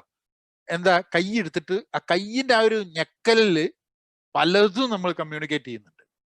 അതായത് ഇത് ജീവിതത്തിന്റെ ഒരു ഭാഗമാണ്, എല്ലാവർക്കും നഷ്ടമുണ്ടാവും, നിങ്ങളുടെ നഷ്ടത്തിൽ ഞാനും പങ്കുചേരും. ഇത്രയൊന്നും വർത്താനം പറയാണ്ട് ആ ഒരു കയ്യിന്റെ ആ ഒരു ഷെയ്ക്ക് ഹാൻഡിലും ആ ഒരു അങ്ങനെ പിടിക്കുന്നതിൽ തന്നെ പലതും കമ്മ്യൂണിക്കേറ്റ് ചെയ്യുന്നുണ്ട്. I think that's what communication is all about. One's state of happiness results from their own outlook and existing privileges, and that can be subjective and flexible. As you said, 2 out of 9 points can be ruled out later. Please say 2 out of 9 points illa. Any points out of that 9 points can be ruled out based on what my situation would change. അതാണ് 2 എന്നുള്ളൊരു specific number പറഞ്ഞതല്ല. ആ 9 എണ്ണത്തില് അതിപ്പം 9 എണ്ണം ഉണ്ട്, ഇപ്പൊ 10 ആയിരിക്കും ഉണ്ടാവും, ഈ 9 എണ്ണം ഉണ്ടാവും ചിലപ്പോൾ. I might add 2, 3 into it. കാരണം ഹാപ്പിനെസ്സിനെ ഞാൻ എങ്ങനെ ഒരു പോയിന്റ് ഓഫ് റെഫറൻസിൽ നമ്മൾ ഹാപ്പിനെസ്സിനെ എങ്ങനെ കാണുന്നു എന്നുള്ളതനുസരിച്ചിരിക്കും. ആൻഡ് ഇന്ന് ഈ ഒരു ഡിസ്കഷൻ കണ്ടു കഴിഞ്ഞ് നിങ്ങളുടെ ചോദ്യങ്ങൾ കണ്ടിട്ട് ഈ ചോദ്യങ്ങളൊക്കെ ഞാനിപ്പോൾ ഒരു ഉത്തരം പറയുന്നത് ഇംപ്രോംപ്റ്റ് ആയിട്ട് വരുന്നൊരു ഉത്തരമാണ്. This is not prepared, right? ഇത് ചിന്തിക്കുന്ന സമയത്ത് ഞാൻ ഈ പറഞ്ഞ ഉത്തരങ്ങളിൽ നിന്നും വ്യത്യസ്തമായിട്ട് എൻ്റെ ചിന്തകൾ വന്നു കഴിഞ്ഞിട്ടുണ്ടെങ്കിൽ ഒരു 2 ദിവസം കഴിഞ്ഞിട്ട് നിങ്ങൾ ഉത്തരം ചോദിച്ചു കഴിഞ്ഞാൽ ഞാൻ അങ്ങനെ ആയിരിക്കും ഉത്തരം പറയാം. അപ്പൊ നിങ്ങൾ അന്ന് ആ സൂമിൽ വന്ന് നിങ്ങൾ ഇങ്ങനെ ഉത്തരം പറഞ്ഞില്ലെന്ന് ചോദിച്ചു കഴിഞ്ഞാൽ അന്ന് തോന്നിയത് അതാണ്. മനുഷ്യൻ മാറിക്കൊണ്ടിരിക്കുകയല്ലേ, പുതിയ വിവരങ്ങൾ വന്നുകൊണ്ടിരിക്കുകയല്ലേ. നമുക്കൊരു ധാരണ ഉണ്ട്, നമ്മൾ ഒരു കാര്യം ഒരു പ്രാവശ്യം പറഞ്ഞു കഴിഞ്ഞാൽ പിന്നെ ജീവിതം ചത്താലും അത് മാറ്റൂല എന്നുള്ള ലൈനുണ്ട്. അത് തെറ്റാണ്. കാരണം എന്താ വെച്ചാൽ we all are changing. Nothing in our body is the same, right? Not our thoughts, not our ബോഡിയിലുള്ള എല്ലാ സംഭവങ്ങളും മാറിക്കൊണ്ടിരിക്കുകയാണ്. അപ്പൊ നമ്മളുടെ ഈ ചിന്ത മാത്രം മാറ്റാണ്ട് അങ്ങനെ വെക്കുക എന്ന് പറഞ്ഞു കഴിഞ്ഞിട്ടുണ്ടെങ്കിൽ ഇറ്റ്സ് പ്രാക്ടിക്കലി ഇമ്പോസിബിൾ. അപ്പൊ അത് മാത്രമാണ് ഞാൻ നോക്കുന്നത്. ആൻഡ് ഐ തിങ്ക് നമ്മളുടെ existing privileges matters a lot. കാരണം പ്രിവിലേജ്ഡ് ആയിട്ടുള്ള ആൾക്കാർ ഒരു കാര്യത്തിൽ കാണുന്ന ഹാപ്പിനെസ് ആയിരിക്കില്ല അതിൽ പ്രിവിലേജ് ഇല്ലാത്ത ഒരാൾ കാണുന്ന ഹാപ്പിനെസ്. അത് നമ്മളെ പെർസ്പെക്റ്റീവ്, അതാണ് ഞാൻ പറഞ്ഞത്, ലോകവീക്ഷണം പെർസ്പെക്റ്റീവ് എന്നുള്ളത് നമ്മളെ ഹാപ്പിനെസ്സിനെ എത്ര കണ്ട് ഇമ്പാക്ട് ചെയ്യുന്നുണ്ട് എന്നുള്ളത് നമ്മൾ സ്വയം അന്വേഷിക്കേണ്ട ഒരു സാധനമാണ്. ബിക്കോസ് എനിക്ക് അത് ഇമ്പാക്ട് ചെയ്യുന്നുണ്ടെങ്കിൽ വേറൊരാൾക്ക് ഇമ്പാക്ട് ചെയ്തോളണം എന്നില്ല. So it's kind of for different people, they might have different thought on it. So right now I'm happy like I'm with my family daily, meet my best friends and play with them, woke up late, watch series and movies, plays PC or mobile games, have food on time. I know it won't last forever, and problem is I'm not ready to step out of the comfort zone. Can you give me kick to woke up? Now I'm doing my PG. I felt so hard to follow my studies, and while trying to climb up, this online class thing tried to pushing down. Full പ്രശ്നമാണല്ലോ മോനോ മോളോ എന്താന്ന് എനിക്ക് അറിഞ്ഞൂടാ. എന്തായാലും ഭയങ്കര ടെൻഷനാ. ഇതിൽ സത്യം പറഞ്ഞ ഇത്രയൊന്നും ടെൻഷൻ അടിക്കേണ്ട ആവശ്യമില്ല കേട്ടോ. അതാണ് ഒന്നാമത്തെ കാര്യം. ജീവിതം എന്ന് പറഞ്ഞാൽ ഇങ്ങനെ കിടക്കുകയാണ്. ഈ വെപ്രൾ അടിക്കാനും ടെൻഷൻ അടിക്കാനും എന്താണ് രക്ഷ, ഇതിനൊക്കെ ധാരാളം സമയം ജീവിതത്തിൽ കിടക്കുന്നുണ്ട് ഈ ഒരു സമയത്ത്. അതായത് ഇപ്പൊ എന്താ ഉണ്ടാവുക, I am happy with all these things but എന്ന് പറഞ്ഞിട്ടാണ് തുടങ്ങണത്. ഈ ബട്ട് എടുത്തിട്ട് വലിച്ചൊരു ഏറിട്ട് കൊടുക്കണം. കാരണം എന്താന്ന് പറഞ്ഞു കഴിഞ്ഞിട്ടുണ്ടെങ്കിൽ ആ ഉള്ള സമയത്തുള്ളത് എൻജോയ് ചെയ്യാൻ നോക്കുക. ഞാൻ കോളേജ് ക്യാമ്പസ് വിട്ടിട്ടില്ല, ഞാൻ ഇപ്പോഴും കോളേജ് ക്യാമ്പസിൽ തന്നെയാണ്. കാരണം കോളേജ് ക്യാമ്പസ് പോലെയുള്ള ജീവിതം തന്നെയാണ് ഇപ്പോഴും. ആൾക്കാരൊക്കെ നീങ്ങിപ്പോയിട്ടുണ്ട്, ഞാനിപ്പോഴും കോളേജ് ക്യാമ്പസ് തന്നെയാണ്. ആൾക്കാരെ കാണുമ്പോഴും എൻ്റെ ജീവിതത്തിലെ ആൾക്കാരുമായിട്ടുള്ള എൻ്റെ കണക്ഷൻസ് ഒക്കെ കോളേജ് ക്യാമ്പസിന്റെ അതേമാതിരിയുള്ള രീതിയിലാണ്. ബട്ട് ദ തിങ് ഈസ്, നമ്മളെ ആരെങ്കിലും someone should kick up butt for us to wake up എന്നുള്ള തോട്ട് പ്രോസസ്സിന് പ്രശ്നമുണ്ട്. വേണ്ടി വരും, അത് ആവശ്യമുള്ള സമയത്ത്. If someone doesn't kick your butt, the life will kick your butt. കാരണം എന്താന്ന് പറഞ്ഞു കഴിഞ്ഞിട്ടുണ്ടെങ്കിൽ അത് അങ്ങനെയാണ് ജീവിതം. അത് it will kick your butt if you are not doing well. But the problem is, അങ്ങനെ ഒരാള് എന്തെങ്കിലും പറയണം ചെയ്യണം എന്ന് വിചാരിച്ച് നമ്മൾ നിന്നിട്ട് കാര്യമില്ല. ആൻഡ് നമുക്ക് ജീവിതത്തിൽ ചെയ്യേണ്ട എല്ലാ കാര്യങ്ങളും ചെയ്യാൻ പറ്റില്ല. ഞാൻ നേരത്തെ പറഞ്ഞ ടൈം മാനേജ്മെന്റിൽ 8 എന്നുള്ളത് 8 hours is my responsible 8. ആ സമയത്ത് എൻ്റെ റെസ്പോൺസിബിലിറ്റിയുടെ ഭാഗമായിട്ട് ചെയ്യേണ്ട കുറച്ച് കാര്യങ്ങളുണ്ട്. അതെനിക്ക് ഹാപ്പിനെസ് തരുന്നുണ്ടോ എന്നുള്ളത് ഞാൻ പലപ്പോഴും ആലോചിക്കാറില്ല.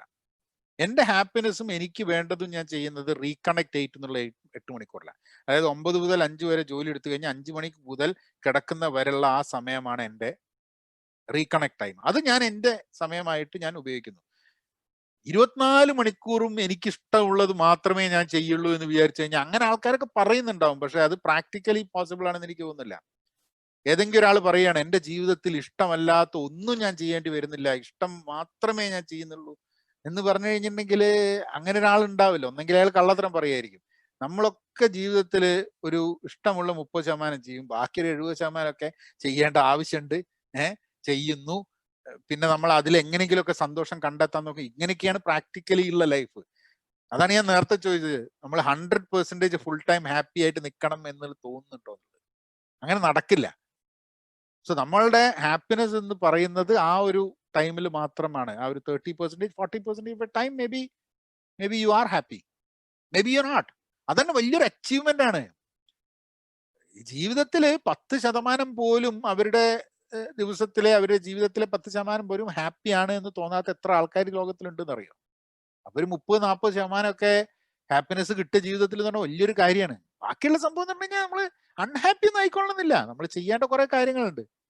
നിങ്ങളിപ്പോ കാർ ഓടിക്കണം, അത് നിങ്ങളുടെ ഒരു ഹാപ്പിനെസ് ആണോ? ആദ്യം കാറിന്റെ ലൈസൻസ് കിട്ടുമ്പോഴും കാർ മേടിക്കുമ്പോഴും ഒക്കെ ഹാപ്പിനെസ് ആവും. പിന്നെ കാർ ഓടിക്കുമ്പോൾ ഒരു ഹാപ്പിനെസ് ഒന്നുമില്ല. നിങ്ങൾ ചെയ്യണം, ആ സമയത്ത് അടിച്ചു പൊളി ഇന്ന് 2 മണിക്കൂർ കാർ ഓടിച്ചിട്ട് ഓഫീസിലേക്ക് എത്തി, എന്തൊരു സന്തോഷ. അങ്ങനെ ആരും പറയൂല്ല, പറയില്ല. Because you have to do it, right? But you are not against it. Car ഓടിക്കുന്നത് വലിയൊരു പ്രശ്നമായിട്ട് ആൾക്കാർക്ക് തോന്നുന്നില്ല. ചിലവർക്ക് അത് ഭയങ്കര പ്രശ്നമാണ്. ഇപ്പൊ ഞാൻ സാൻ ഫ്രാൻസിസ്കോയിൽ ജോലി എടുക്കുന്ന സമയത്ത് എനിക്ക് കാർ ഇല്ല, അപ്പം ട്രെയിനിലാണ് പോവുക. അങ്ങനെ ട്രെയിനിൽ പോകുന്ന സമയത്ത് ഞാൻ വളരെ എൻജോയ് ചെയ്തു ട്രാവല്. കാരണം എനിക്ക് ഒരു 40 മിനിറ്റ് വായിക്കാൻ അങ്ങോട്ടും 40 മിനിറ്റ് ഇങ്ങോട്ടും എനിക്ക് സമയം കിട്ടും. അപ്പൊ ഞാൻ അവിടെ ഇരുന്നിട്ട് ആരുമായിട്ടും ഞാൻ അവിടെ സൗഹൃദ ബന്ധം വെച്ചില്ല, കാരണം എൻ്റെ പേഴ്സണൽ ടൈം ആയതുകൊണ്ട്. അപ്പൊ അങ്ങനെ പേഴ്സണൽ ടൈം കിട്ടുക എന്നുള്ളത് എന്നെ സംബന്ധിച്ചിടത്തോളം റിലാക്സ് ചെയ്യാൻ വേണ്ടി ഞാൻ ഒറ്റയ്ക്ക് പേഴ്സണലായിട്ട് എനിക്ക് മാത്രം കിട്ടുന്ന സമയം എന്നെ സംബന്ധിച്ചിടത്തോളം വളരെ ഹാപ്പി ആക്കുന്ന ഒരു സാധനമാണ്. Should we limit our expectations in order to make life satisfied? Expectations from other people limit ചെയ്യുന്നത് നന്നായിരിക്കും. കാരണം എന്താ വെച്ചാൽ വ്യക്തികളുടെ അടുത്ത് കേട്ടോ, വ്യക്തികളുടെ അടുത്ത് നിന്നുള്ള നമ്മൾ എക്സ്പെക്ടേഷൻസ് കഴിയുന്നത്ര കുറയ്ക്കുക എന്നുള്ളതാണ്. അത് കുട്ടികളായാലും അച്ഛനമ്മയായാലും പാർട്ട്ണറായാലും സുഹൃത്തുക്കളായാലും ഒക്കെ. Don't expect what too much. I mean then it will be happy എന്നുള്ള എനിക്ക് that's my experience. Don't expect too much. പക്ഷേ അല്ലാണ്ട് നിങ്ങൾ എക്സ്പെക്ടേഷൻ എന്ന് പറയുന്നത് കരിയർ വൈസും അച്ചീവ്മെന്റ് കാര്യത്തിലൊക്കെ എക്സ്പെക്ടേഷൻ കുറച്ചത് കൊണ്ട് സാറ്റിസ്ഫൈഡ് ആവും ഇല്ല. ബിക്കോസ് നിങ്ങൾക്ക് എന്തെങ്കിലും വേണമെന്നുണ്ടെങ്കിൽ അത് പെർസ്യൂ ചെയ്യണം. കിട്ടിയില്ലെങ്കിലും you should be okay with it, you know. Because അത് ഡിഫറെന്റ് സ്കൂൾ ഓഫ് തോട്ട് ഉണ്ട്. ഇപ്പൊ വളരെ സക്സസ്ഫുൾ ആയിട്ടുള്ള ചില ആൾക്കാർ വരിക പറയാം ജസ്റ്റ് ഗോ ഗെറ്റ് ഇറ്റ്. അതിനുവേണ്ടി നിങ്ങൾ എന്ത് ചെയ്താലും എത്ര പണിയെടുത്താലും even if you lose everything go head and get എന്ന് പറയുന്നത്. എന്നിട്ട് ഇതേ ആൾക്കാരെന്നെ ഇതൊക്കെ നേടിക്കഴിഞ്ഞിട്ടുണ്ടെങ്കിൽ അവർ പറയും പലതും നഷ്ടമായി പോയി എന്നുള്ളൊരു ഫീലിംഗ് ഉണ്ട്. ഇറ്റ് ഓൾ ഡിപ്പെൻഡ്സ് ഓൺ നമ്മളുടെയൊക്കെ ലൈഫിനെ നമ്മൾ വളരെ ആഴത്തിൽ നമ്മൾ മനസ്സിലാക്കാൻ ശ്രമിക്കണം. ഇന്നത് ശരി ഇന്നത് തെറ്റ് എന്നില്ല എന്നുള്ളത് ആദ്യം നമ്മൾ അതെടുത്ത് മാറ്റണം. എക്സ്പെക്ടേഷൻസ് ആവാം, പക്ഷേ it's how well you understand your life എന്നുള്ളതാണ്. നിങ്ങളെ വീക്ക്നെസ്സസ്, നിങ്ങളെ സ്ട്രെങ്ത്സ് ഇതൊക്കെ മനസ്സിലാക്കുന്ന മാതിരി. Indian parents, most of them, I believe, don't think like you, be it in the case of education, marriage or whatsoever. Is there something that we can do about it? Indian parents, ഞാൻ Indian parent അല്ലേ, ഞാൻ Indian parent ആണ്. അത് അങ്ങനെ ചിന്തിക്കാനുള്ള കാരണം എന്താന്ന് പറഞ്ഞു കഴിഞ്ഞിട്ടുണ്ടെങ്കിൽ ധാരാളം ആൾക്കാരുണ്ട് കേട്ടോ. ഞാൻ ചിന്തിക്കുന്ന മാതിരി ചിന്തിക്കുന്ന, ഞാനും എൻ്റെ വൈഫും ചിന്തിക്കുന്ന മാതിരി ചിന്തിക്കുന്ന ധാരാളം ആൾക്കാരുണ്ട്, ഇല്ല എന്നുള്ളതല്ല. പക്ഷെ എല്ലാവരും നമ്മളെ മാതിരി ചിന്തിച്ചു കഴിഞ്ഞാൽ ലോകം നന്നാവൊന്നുമില്ല. എല്ലാവരും അവരവർക്ക് ചിന്തിക്കുന്ന മാതിരി ചിന്തിക്കണം. അവരവരുടെ സാഹചര്യങ്ങളിൽ നിന്നും ആണ് അവർ ചിന്തിക്കുന്നത്. എൻ്റെ ജീവിതത്തിൽ ഞാൻ അനുഭവിച്ച, എൻ്റെ ജീവിതത്തിൽ ഞാൻ വന്ന വഴികളിലൂടെ അല്ല ലോകത്തിലെ എല്ലാ പാരൻസും നടക്കുന്നത്. എനിക്ക് 17 വയസ്സുള്ളപ്പോഴാണ് എൻ്റെ അച്ഛൻ മരിക്കുന്നത്. അപ്പൊ എൻ്റെ ഡിസിഷനിൽ പലപ്പോഴും അങ്ങനത്തെ ഒരാള് അച്ഛൻ പറയുകയോ അതുകൊണ്ട് ദോഷമായിട്ടാണ് എനിക്ക് തോന്നിയിട്ടുള്ളത്. കാരണം എനിക്ക് ഗൈഡൻസ് വേണ്ട സമയത്ത് എനിക്ക് അങ്ങനത്തെ ഒരു ഗൈഡൻസ് കിട്ടിയിട്ടില്ല. അപ്പൊ ഇടയ്ക്ക് എനിക്ക് തോന്നാറുണ്ട് ഉണ്ടായിരുന്നെങ്കിൽ ഞാൻ നന്നായി പോവുകയായിരുന്നത്. കാരണം ജീവിതത്തിൽ പല പ്രശ്നങ്ങൾ ഉണ്ടായ സമയത്ത് ആ സമയത്ത് ഒരു ചോദിക്കാനും ഒരു സപ്പോർട്ടും അമ്മ സപ്പോർട്ട് ചെയ്തു എല്ലാ രീതിയിലും എന്നുണ്ടെങ്കിലും അമ്മയ്ക്ക് കുറച്ചും കൂടി ടെൻഷൻ ആയിരുന്നു എൻ്റെ കാര്യത്തിൽ. അച്ഛനാവുന്ന സമയത്ത് കുറച്ചും കൂടെ ഇപ്പോ കുറച്ചും കൂടി ഫ്രീഡം പലപ്പോഴും എന്താന്ന് പറഞ്ഞു കഴിഞ്ഞാൽ നമ്മള് എന്താ പറയാ I to fight for that freedom ഉണ്ടായിരുന്നു. പക്ഷെ പലതും ചെയ്യാൻ വേണ്ടിയിട്ട് നമുക്കങ്ങ് ഒക്കെ ഇട്ടെറിഞ്ഞ് പോകുന്ന മാതിരിയുള്ളൊരു പോക്ക് നടന്നിട്ടില്ല. എന്ന് പറഞ്ഞാൽ ഞാൻ വീട്ടുകാരെയൊക്കെ ടേക്ക് കെയർ ചെയ്തു എന്നുള്ള അല്ല അതിനർത്ഥം കേട്ടോ. I still was a vagabond even during my college times and after that. But I think കൂടുതൽ സ്ട്രക്ചർ ഉണ്ടാവുമായിരുന്നു എന്നുള്ളത് എനിക്ക് തോന്നുന്നതാണ്.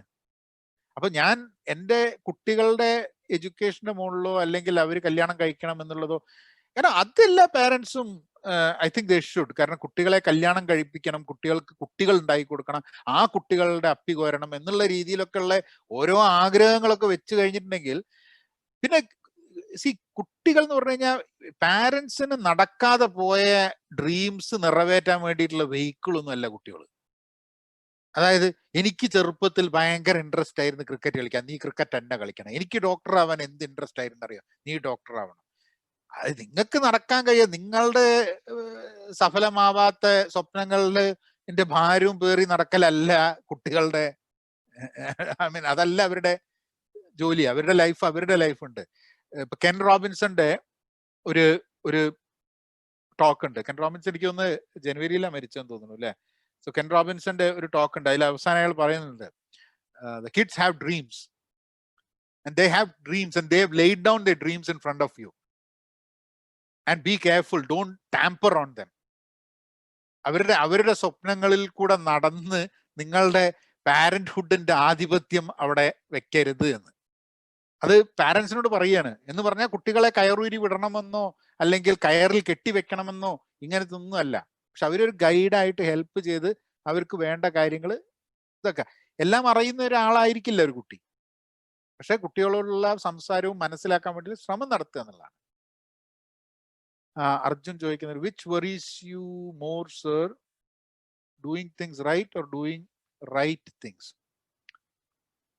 എനിക്ക് അങ്ങനെ ഒരു തോട്ടൊന്നുമില്ല.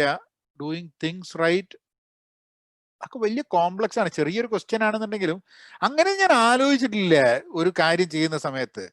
കാരണം റിസൾട്ടാണ് നോക്കുന്നത്, നമ്മളൊരു വാല്യൂ ആണ് ക്രിയേറ്റ് ചെയ്യുന്നത്. നമ്മൾ ഒരു കാര്യം നന്നായിട്ട് ചെയ്തു കഴിഞ്ഞിട്ടുണ്ടെങ്കിൽ ആ കാര്യത്തിന് വേണ്ടിയിട്ടുള്ള വാല്യൂ ക്രിയേറ്റഡ് ആവും. നമ്മളൊരു നല്ല കാര്യം ചെയ്തു കഴിഞ്ഞിട്ടുണ്ടെങ്കിൽ, നല്ല കാര്യം നന്നായിട്ട് ചെയ്താലല്ലേ വാല്യൂ ക്രിയേറ്റ് ചെയ്യുള്ളൂ. Doing the right things is not going to create value if you don't do the right things rightly. So creation of value എന്നുള്ളതാണ്. എങ്ങനെയാണ് ഒരു സാധനം റൈറ്റ് തിങ് ആണെന്ന് തീരുമാനിക്കുന്നത്? It is based on the value that it creates when it's done. ആ ചെയ്തു കഴിഞ്ഞാൽ എന്ത് വാല്യൂ ക്രിയേറ്റ് ചെയ്യും എന്നുള്ളതാണ്. ഇപ്പൊ പഠിക്കാൻ PG പഠിക്കുന്ന ഒരു ആളോട് ചോദിക്കുന്നത്, ഞാൻ ചോദിക്കാം, what value does it deliver? PG ചെയ്ത് കഴിഞ്ഞാൽ 4 കൊല്ലം എഞ്ചിനീയറിംഗ് ചെയ്യുന്നുണ്ട്, what value does it deliver? അപ്പൊ ആ വാല്യൂ, ഇന്ന് ഞാൻ ഈ ടോക്കിന് വന്ന സമയത്ത് എന്റെ തോട്ട് പ്രോസസ് എന്തായിരിക്കും വാല്യൂ എന്നുള്ളതാണ്. ഇതിൽ വാല്യൂ ആൾക്കാരെ ഹാപ്പി ആക്കുക എന്നുള്ളതാണ് വാല്യൂ എന്നുള്ളത് ഞാൻ തീരുമാനിച്ചിട്ടില്ല. ഞാൻ തീരുമാനിച്ചത് എന്താന്ന് പറഞ്ഞു കഴിഞ്ഞിട്ടുണ്ടെങ്കിൽ, I should be able to talk to you, give a perspective of my mind and be able to answer you questions, not necessarily to your liking. അത് എൻ്റെ ഒരു ബേർഡൻ അല്ല. പക്ഷെ വളരെ ഓണസ്റ്റ് ആയിട്ട് നിങ്ങളുടെ ചോദ്യങ്ങൾക്ക് ഓണസ്റ്റ് ആയിട്ടുള്ള ഒപ്പീനിയൻ ഈ പോയിന്റിൽ എനിക്ക് തരിക എന്നുള്ളതാണ്. അത് മാത്രമാണ് വാല്യൂ ക്രിയേഷൻ.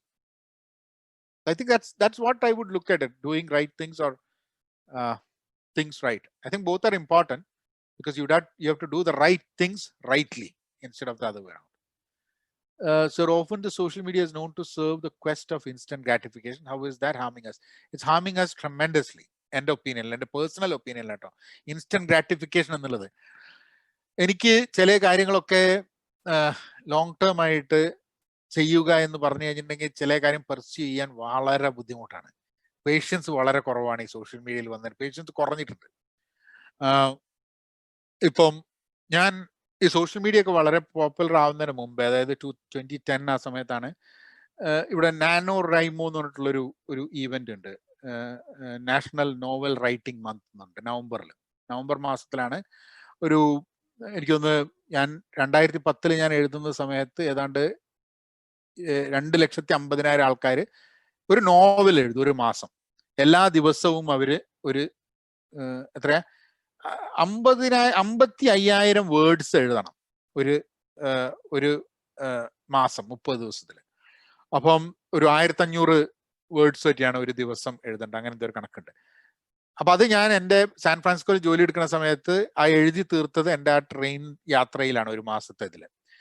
അന്നത് മുഴുവൻ എഴുതി, the book is completely return and everything. അത് കഴിഞ്ഞിട്ട് ഞാനത് നീങ്ങിയിട്ടില്ല. കാരണം എന്താന്ന് പറഞ്ഞു കഴിഞ്ഞാൽ ആ എഴുതുന്നതിന്റെ ഇൻസ്റ്റന്റ് ഗ്രാറ്റിഫിക്കേഷൻ, അത് കഴിഞ്ഞിട്ടുള്ള ഒരു പോസ്റ്റ് റൈറ്റിങ്ങിൽ വരുന്ന ആ ഒരു വീണ്ടും വായിച്ച് കറക്റ്റ് ചെയ്ത് റെഡിയാക്കി സാധനങ്ങൾ എന്ന് പറഞ്ഞാൽ വലിയ മെനക്കട. അപ്പൊ instant gratification actually kills that long haul on doing things. അത് നമ്മളെ ഭയങ്കരമായിട്ട്, അതെനിക്ക് തോന്നുന്നത് as we progress, I think that's one big issue that we would have. കാരണം വലിയൊരു പ്രശ്നമാണ്. എനിക്ക് പേഴ്സണലി ഫീൽ ചെയ്യുന്ന ഒരു സാധനമാണ് അത്. the only way to do that is to do something that is long term. ഞാനും എൻ്റെ മകളും കൂടി ഒരു പ്രോജക്റ്റ് ചെയ്തു. 365 ദിവസം, എല്ലാ ദിവസവും ഞാനൊരു ക്വസ്റ്റ്യൻ അവൾക്ക് ഇമെയിൽ അയക്കും. അവള് അതിന് ഒരു പാരഗ്രാഫ് അല്ലെങ്കിൽ ഒരു പേജ് നീളുന്ന ആൻസർ ടൈപ്പ് ചെയ്തിട്ട് അയച്ചു തരും. അങ്ങനെ ഞങ്ങൾ ഒരു വർഷം അവള് 9ാം ക്ലാസ്സിലോ 10ാം ക്ലാസ്സിൽ പഠിക്കുന്ന സമയത്ത് ഒരു വർഷം എല്ലാ ദിവസവും എന്നുള്ള രീതിയിൽ 365 ചോദ്യങ്ങൾ ഞാൻ അവക്ക് ഒരു അച്ഛന് മകളോട് ചോദിക്കേണ്ട ചോദ്യങ്ങൾ എന്നുള്ള രീതിയിൽ കുറേ ചോദ്യങ്ങൾ ചോദിച്ചു. എന്നിട്ട് അതിന് അവളുടെ ഉത്തരങ്ങളുണ്ട്. അത് എനിക്ക് വലിയൊരു ലേണിംഗ് എക്സ്പീരിയൻസ് ആയിരുന്നു, എനിക്കും എൻ്റെ വൈഫിനും. കാരണം അത് അപ്പൊ ഞങ്ങൾക്ക് രണ്ടുപേർക്കും ഇമെയിൽ അയക്കും. ഇമെയിലൊക്കെ ഉള്ളതുകൊണ്ടുള്ള സൗകര്യമാണല്ലോ, നമ്മളത് അയക്കുന്നു, അവള് ഞങ്ങൾക്ക് രണ്ടുപേർക്കും കോപ്പി ചെയ്ത് അയക്കുന്നു. അപ്പം ഓരോ തോട്ട് പ്രോസസ്, അതും ഞാൻ ചോദിക്കുന്ന ചോദ്യങ്ങൾ ഇന്ത്യൻ പാരന്റ്സ് ചോദിച്ചോളണമെന്നില്ല. ഇറ്റ് ഓൾ ഡിപ്പെൻഡ്സ് ഓൺ, എൻ്റെ ചോദ്യങ്ങൾ വളരെ വ്യത്യസ്തമായിട്ടുള്ള ചോദ്യങ്ങളായിരുന്നു, എനിക്ക് അറിയാൻ വേണ്ടിയിട്ടുള്ളായിരുന്നു. അത് ഒരു ബോണ്ടിങ് ക്രിയേറ്റ് ചെയ്തു, മനസ്സിലാക്കാൻ പറ്റി.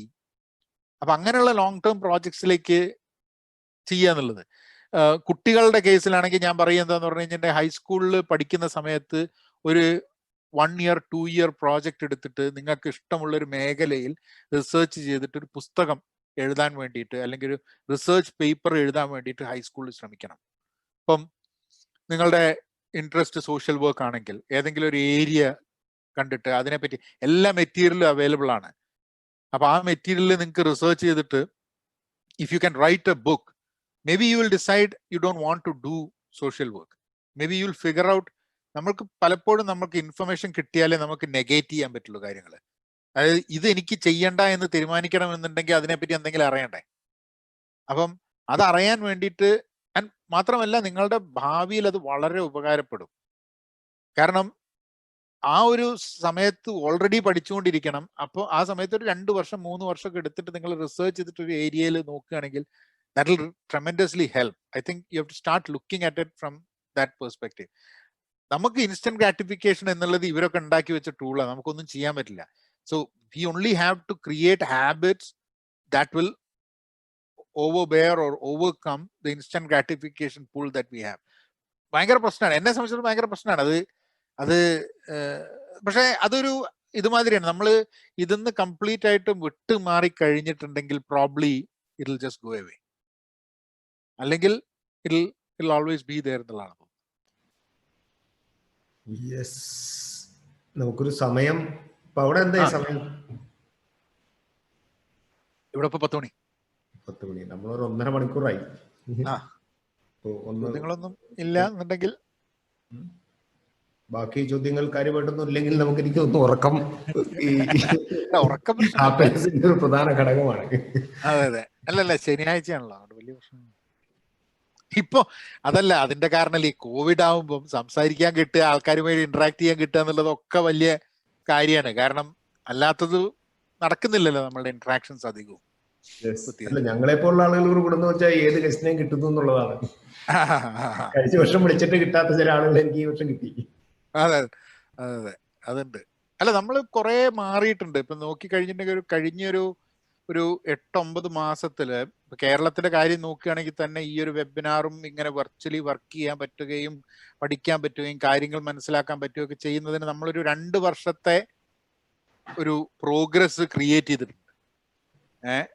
ഞാൻ കഴിഞ്ഞ നവംബറിൽ ഒരു സൂം ചെയ്യാൻ വേണ്ടി നോക്കി കഴിഞ്ഞപ്പം ആകെ 20 പേരോട്ട് രജിസ്റ്റർ ചെയ്തു, പക്ഷെ അതൊക്കെ 5 പേരോട്ട് ഉണ്ടായിരുന്നത്. അപ്പം ആ ഒരു കോൺസെപ്റ്റ് ഉണ്ടായിരുന്നില്ല. സൂം ഫോണിലില്ല, അല്ലെങ്കിൽ ടൂളില്ല, എന്താണ് സംഭവം എന്നുള്ളതിനെ പറ്റി ധാരണ ഇല്ല. അപ്പൊ അതൊക്കെ എത്ര പെട്ടെന്നാണെന്നറിയോ നമ്മൾ ആൾക്കാരങ്ങൾ പഠിച്ച്. അത് വളരെ, കാരണം ഞാനിപ്പോ ചില സമയത്തൊക്കെ ചില അവർ ഉപയോഗിക്കുന്ന ടൂളൊക്കെ ഉണ്ട്, അങ്ങനെ സാധനം ഞാൻ കണ്ടിട്ടില്ല. ഈ the way they are using, അത് കഴിഞ്ഞ് ഫേസ്ബുക്കിലേക്ക് ഇടുന്നു, യൂട്യൂബിലേക്ക് ഇടുന്നു, അവിടെ പല കാര്യങ്ങളും. ഐ തിങ്ക് ത്രൂ ഔട്ട് വലിയൊരു ചേഞ്ച് ആണ്. അപ്പോ നമുക്ക് അവസാനിപ്പിക്കാം എന്ന് തോന്നുന്നു. തീർച്ചയായിട്ടും.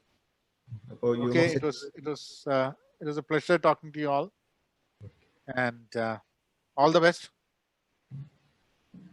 അപ്പോൾ യൂണിവേഴ്സിറ്റിയുടെ പേരിലും കുട്ടികളുടെ പേരിലും പങ്കെടുത്ത മുഴുവൻ ആളുകളുടെ പേരിലും നന്ദി പറയുന്നു. Thank you. ആരും അൺഹാപ്പി ആയിട്ടില്ല വിചാരിക്കും അല്ലേ? ഇല്ലില്ല, തീർച്ചയായിട്ടും ഇല്ല. Okay, thank you. Okay, thank you. Thank you, sir. Thanks.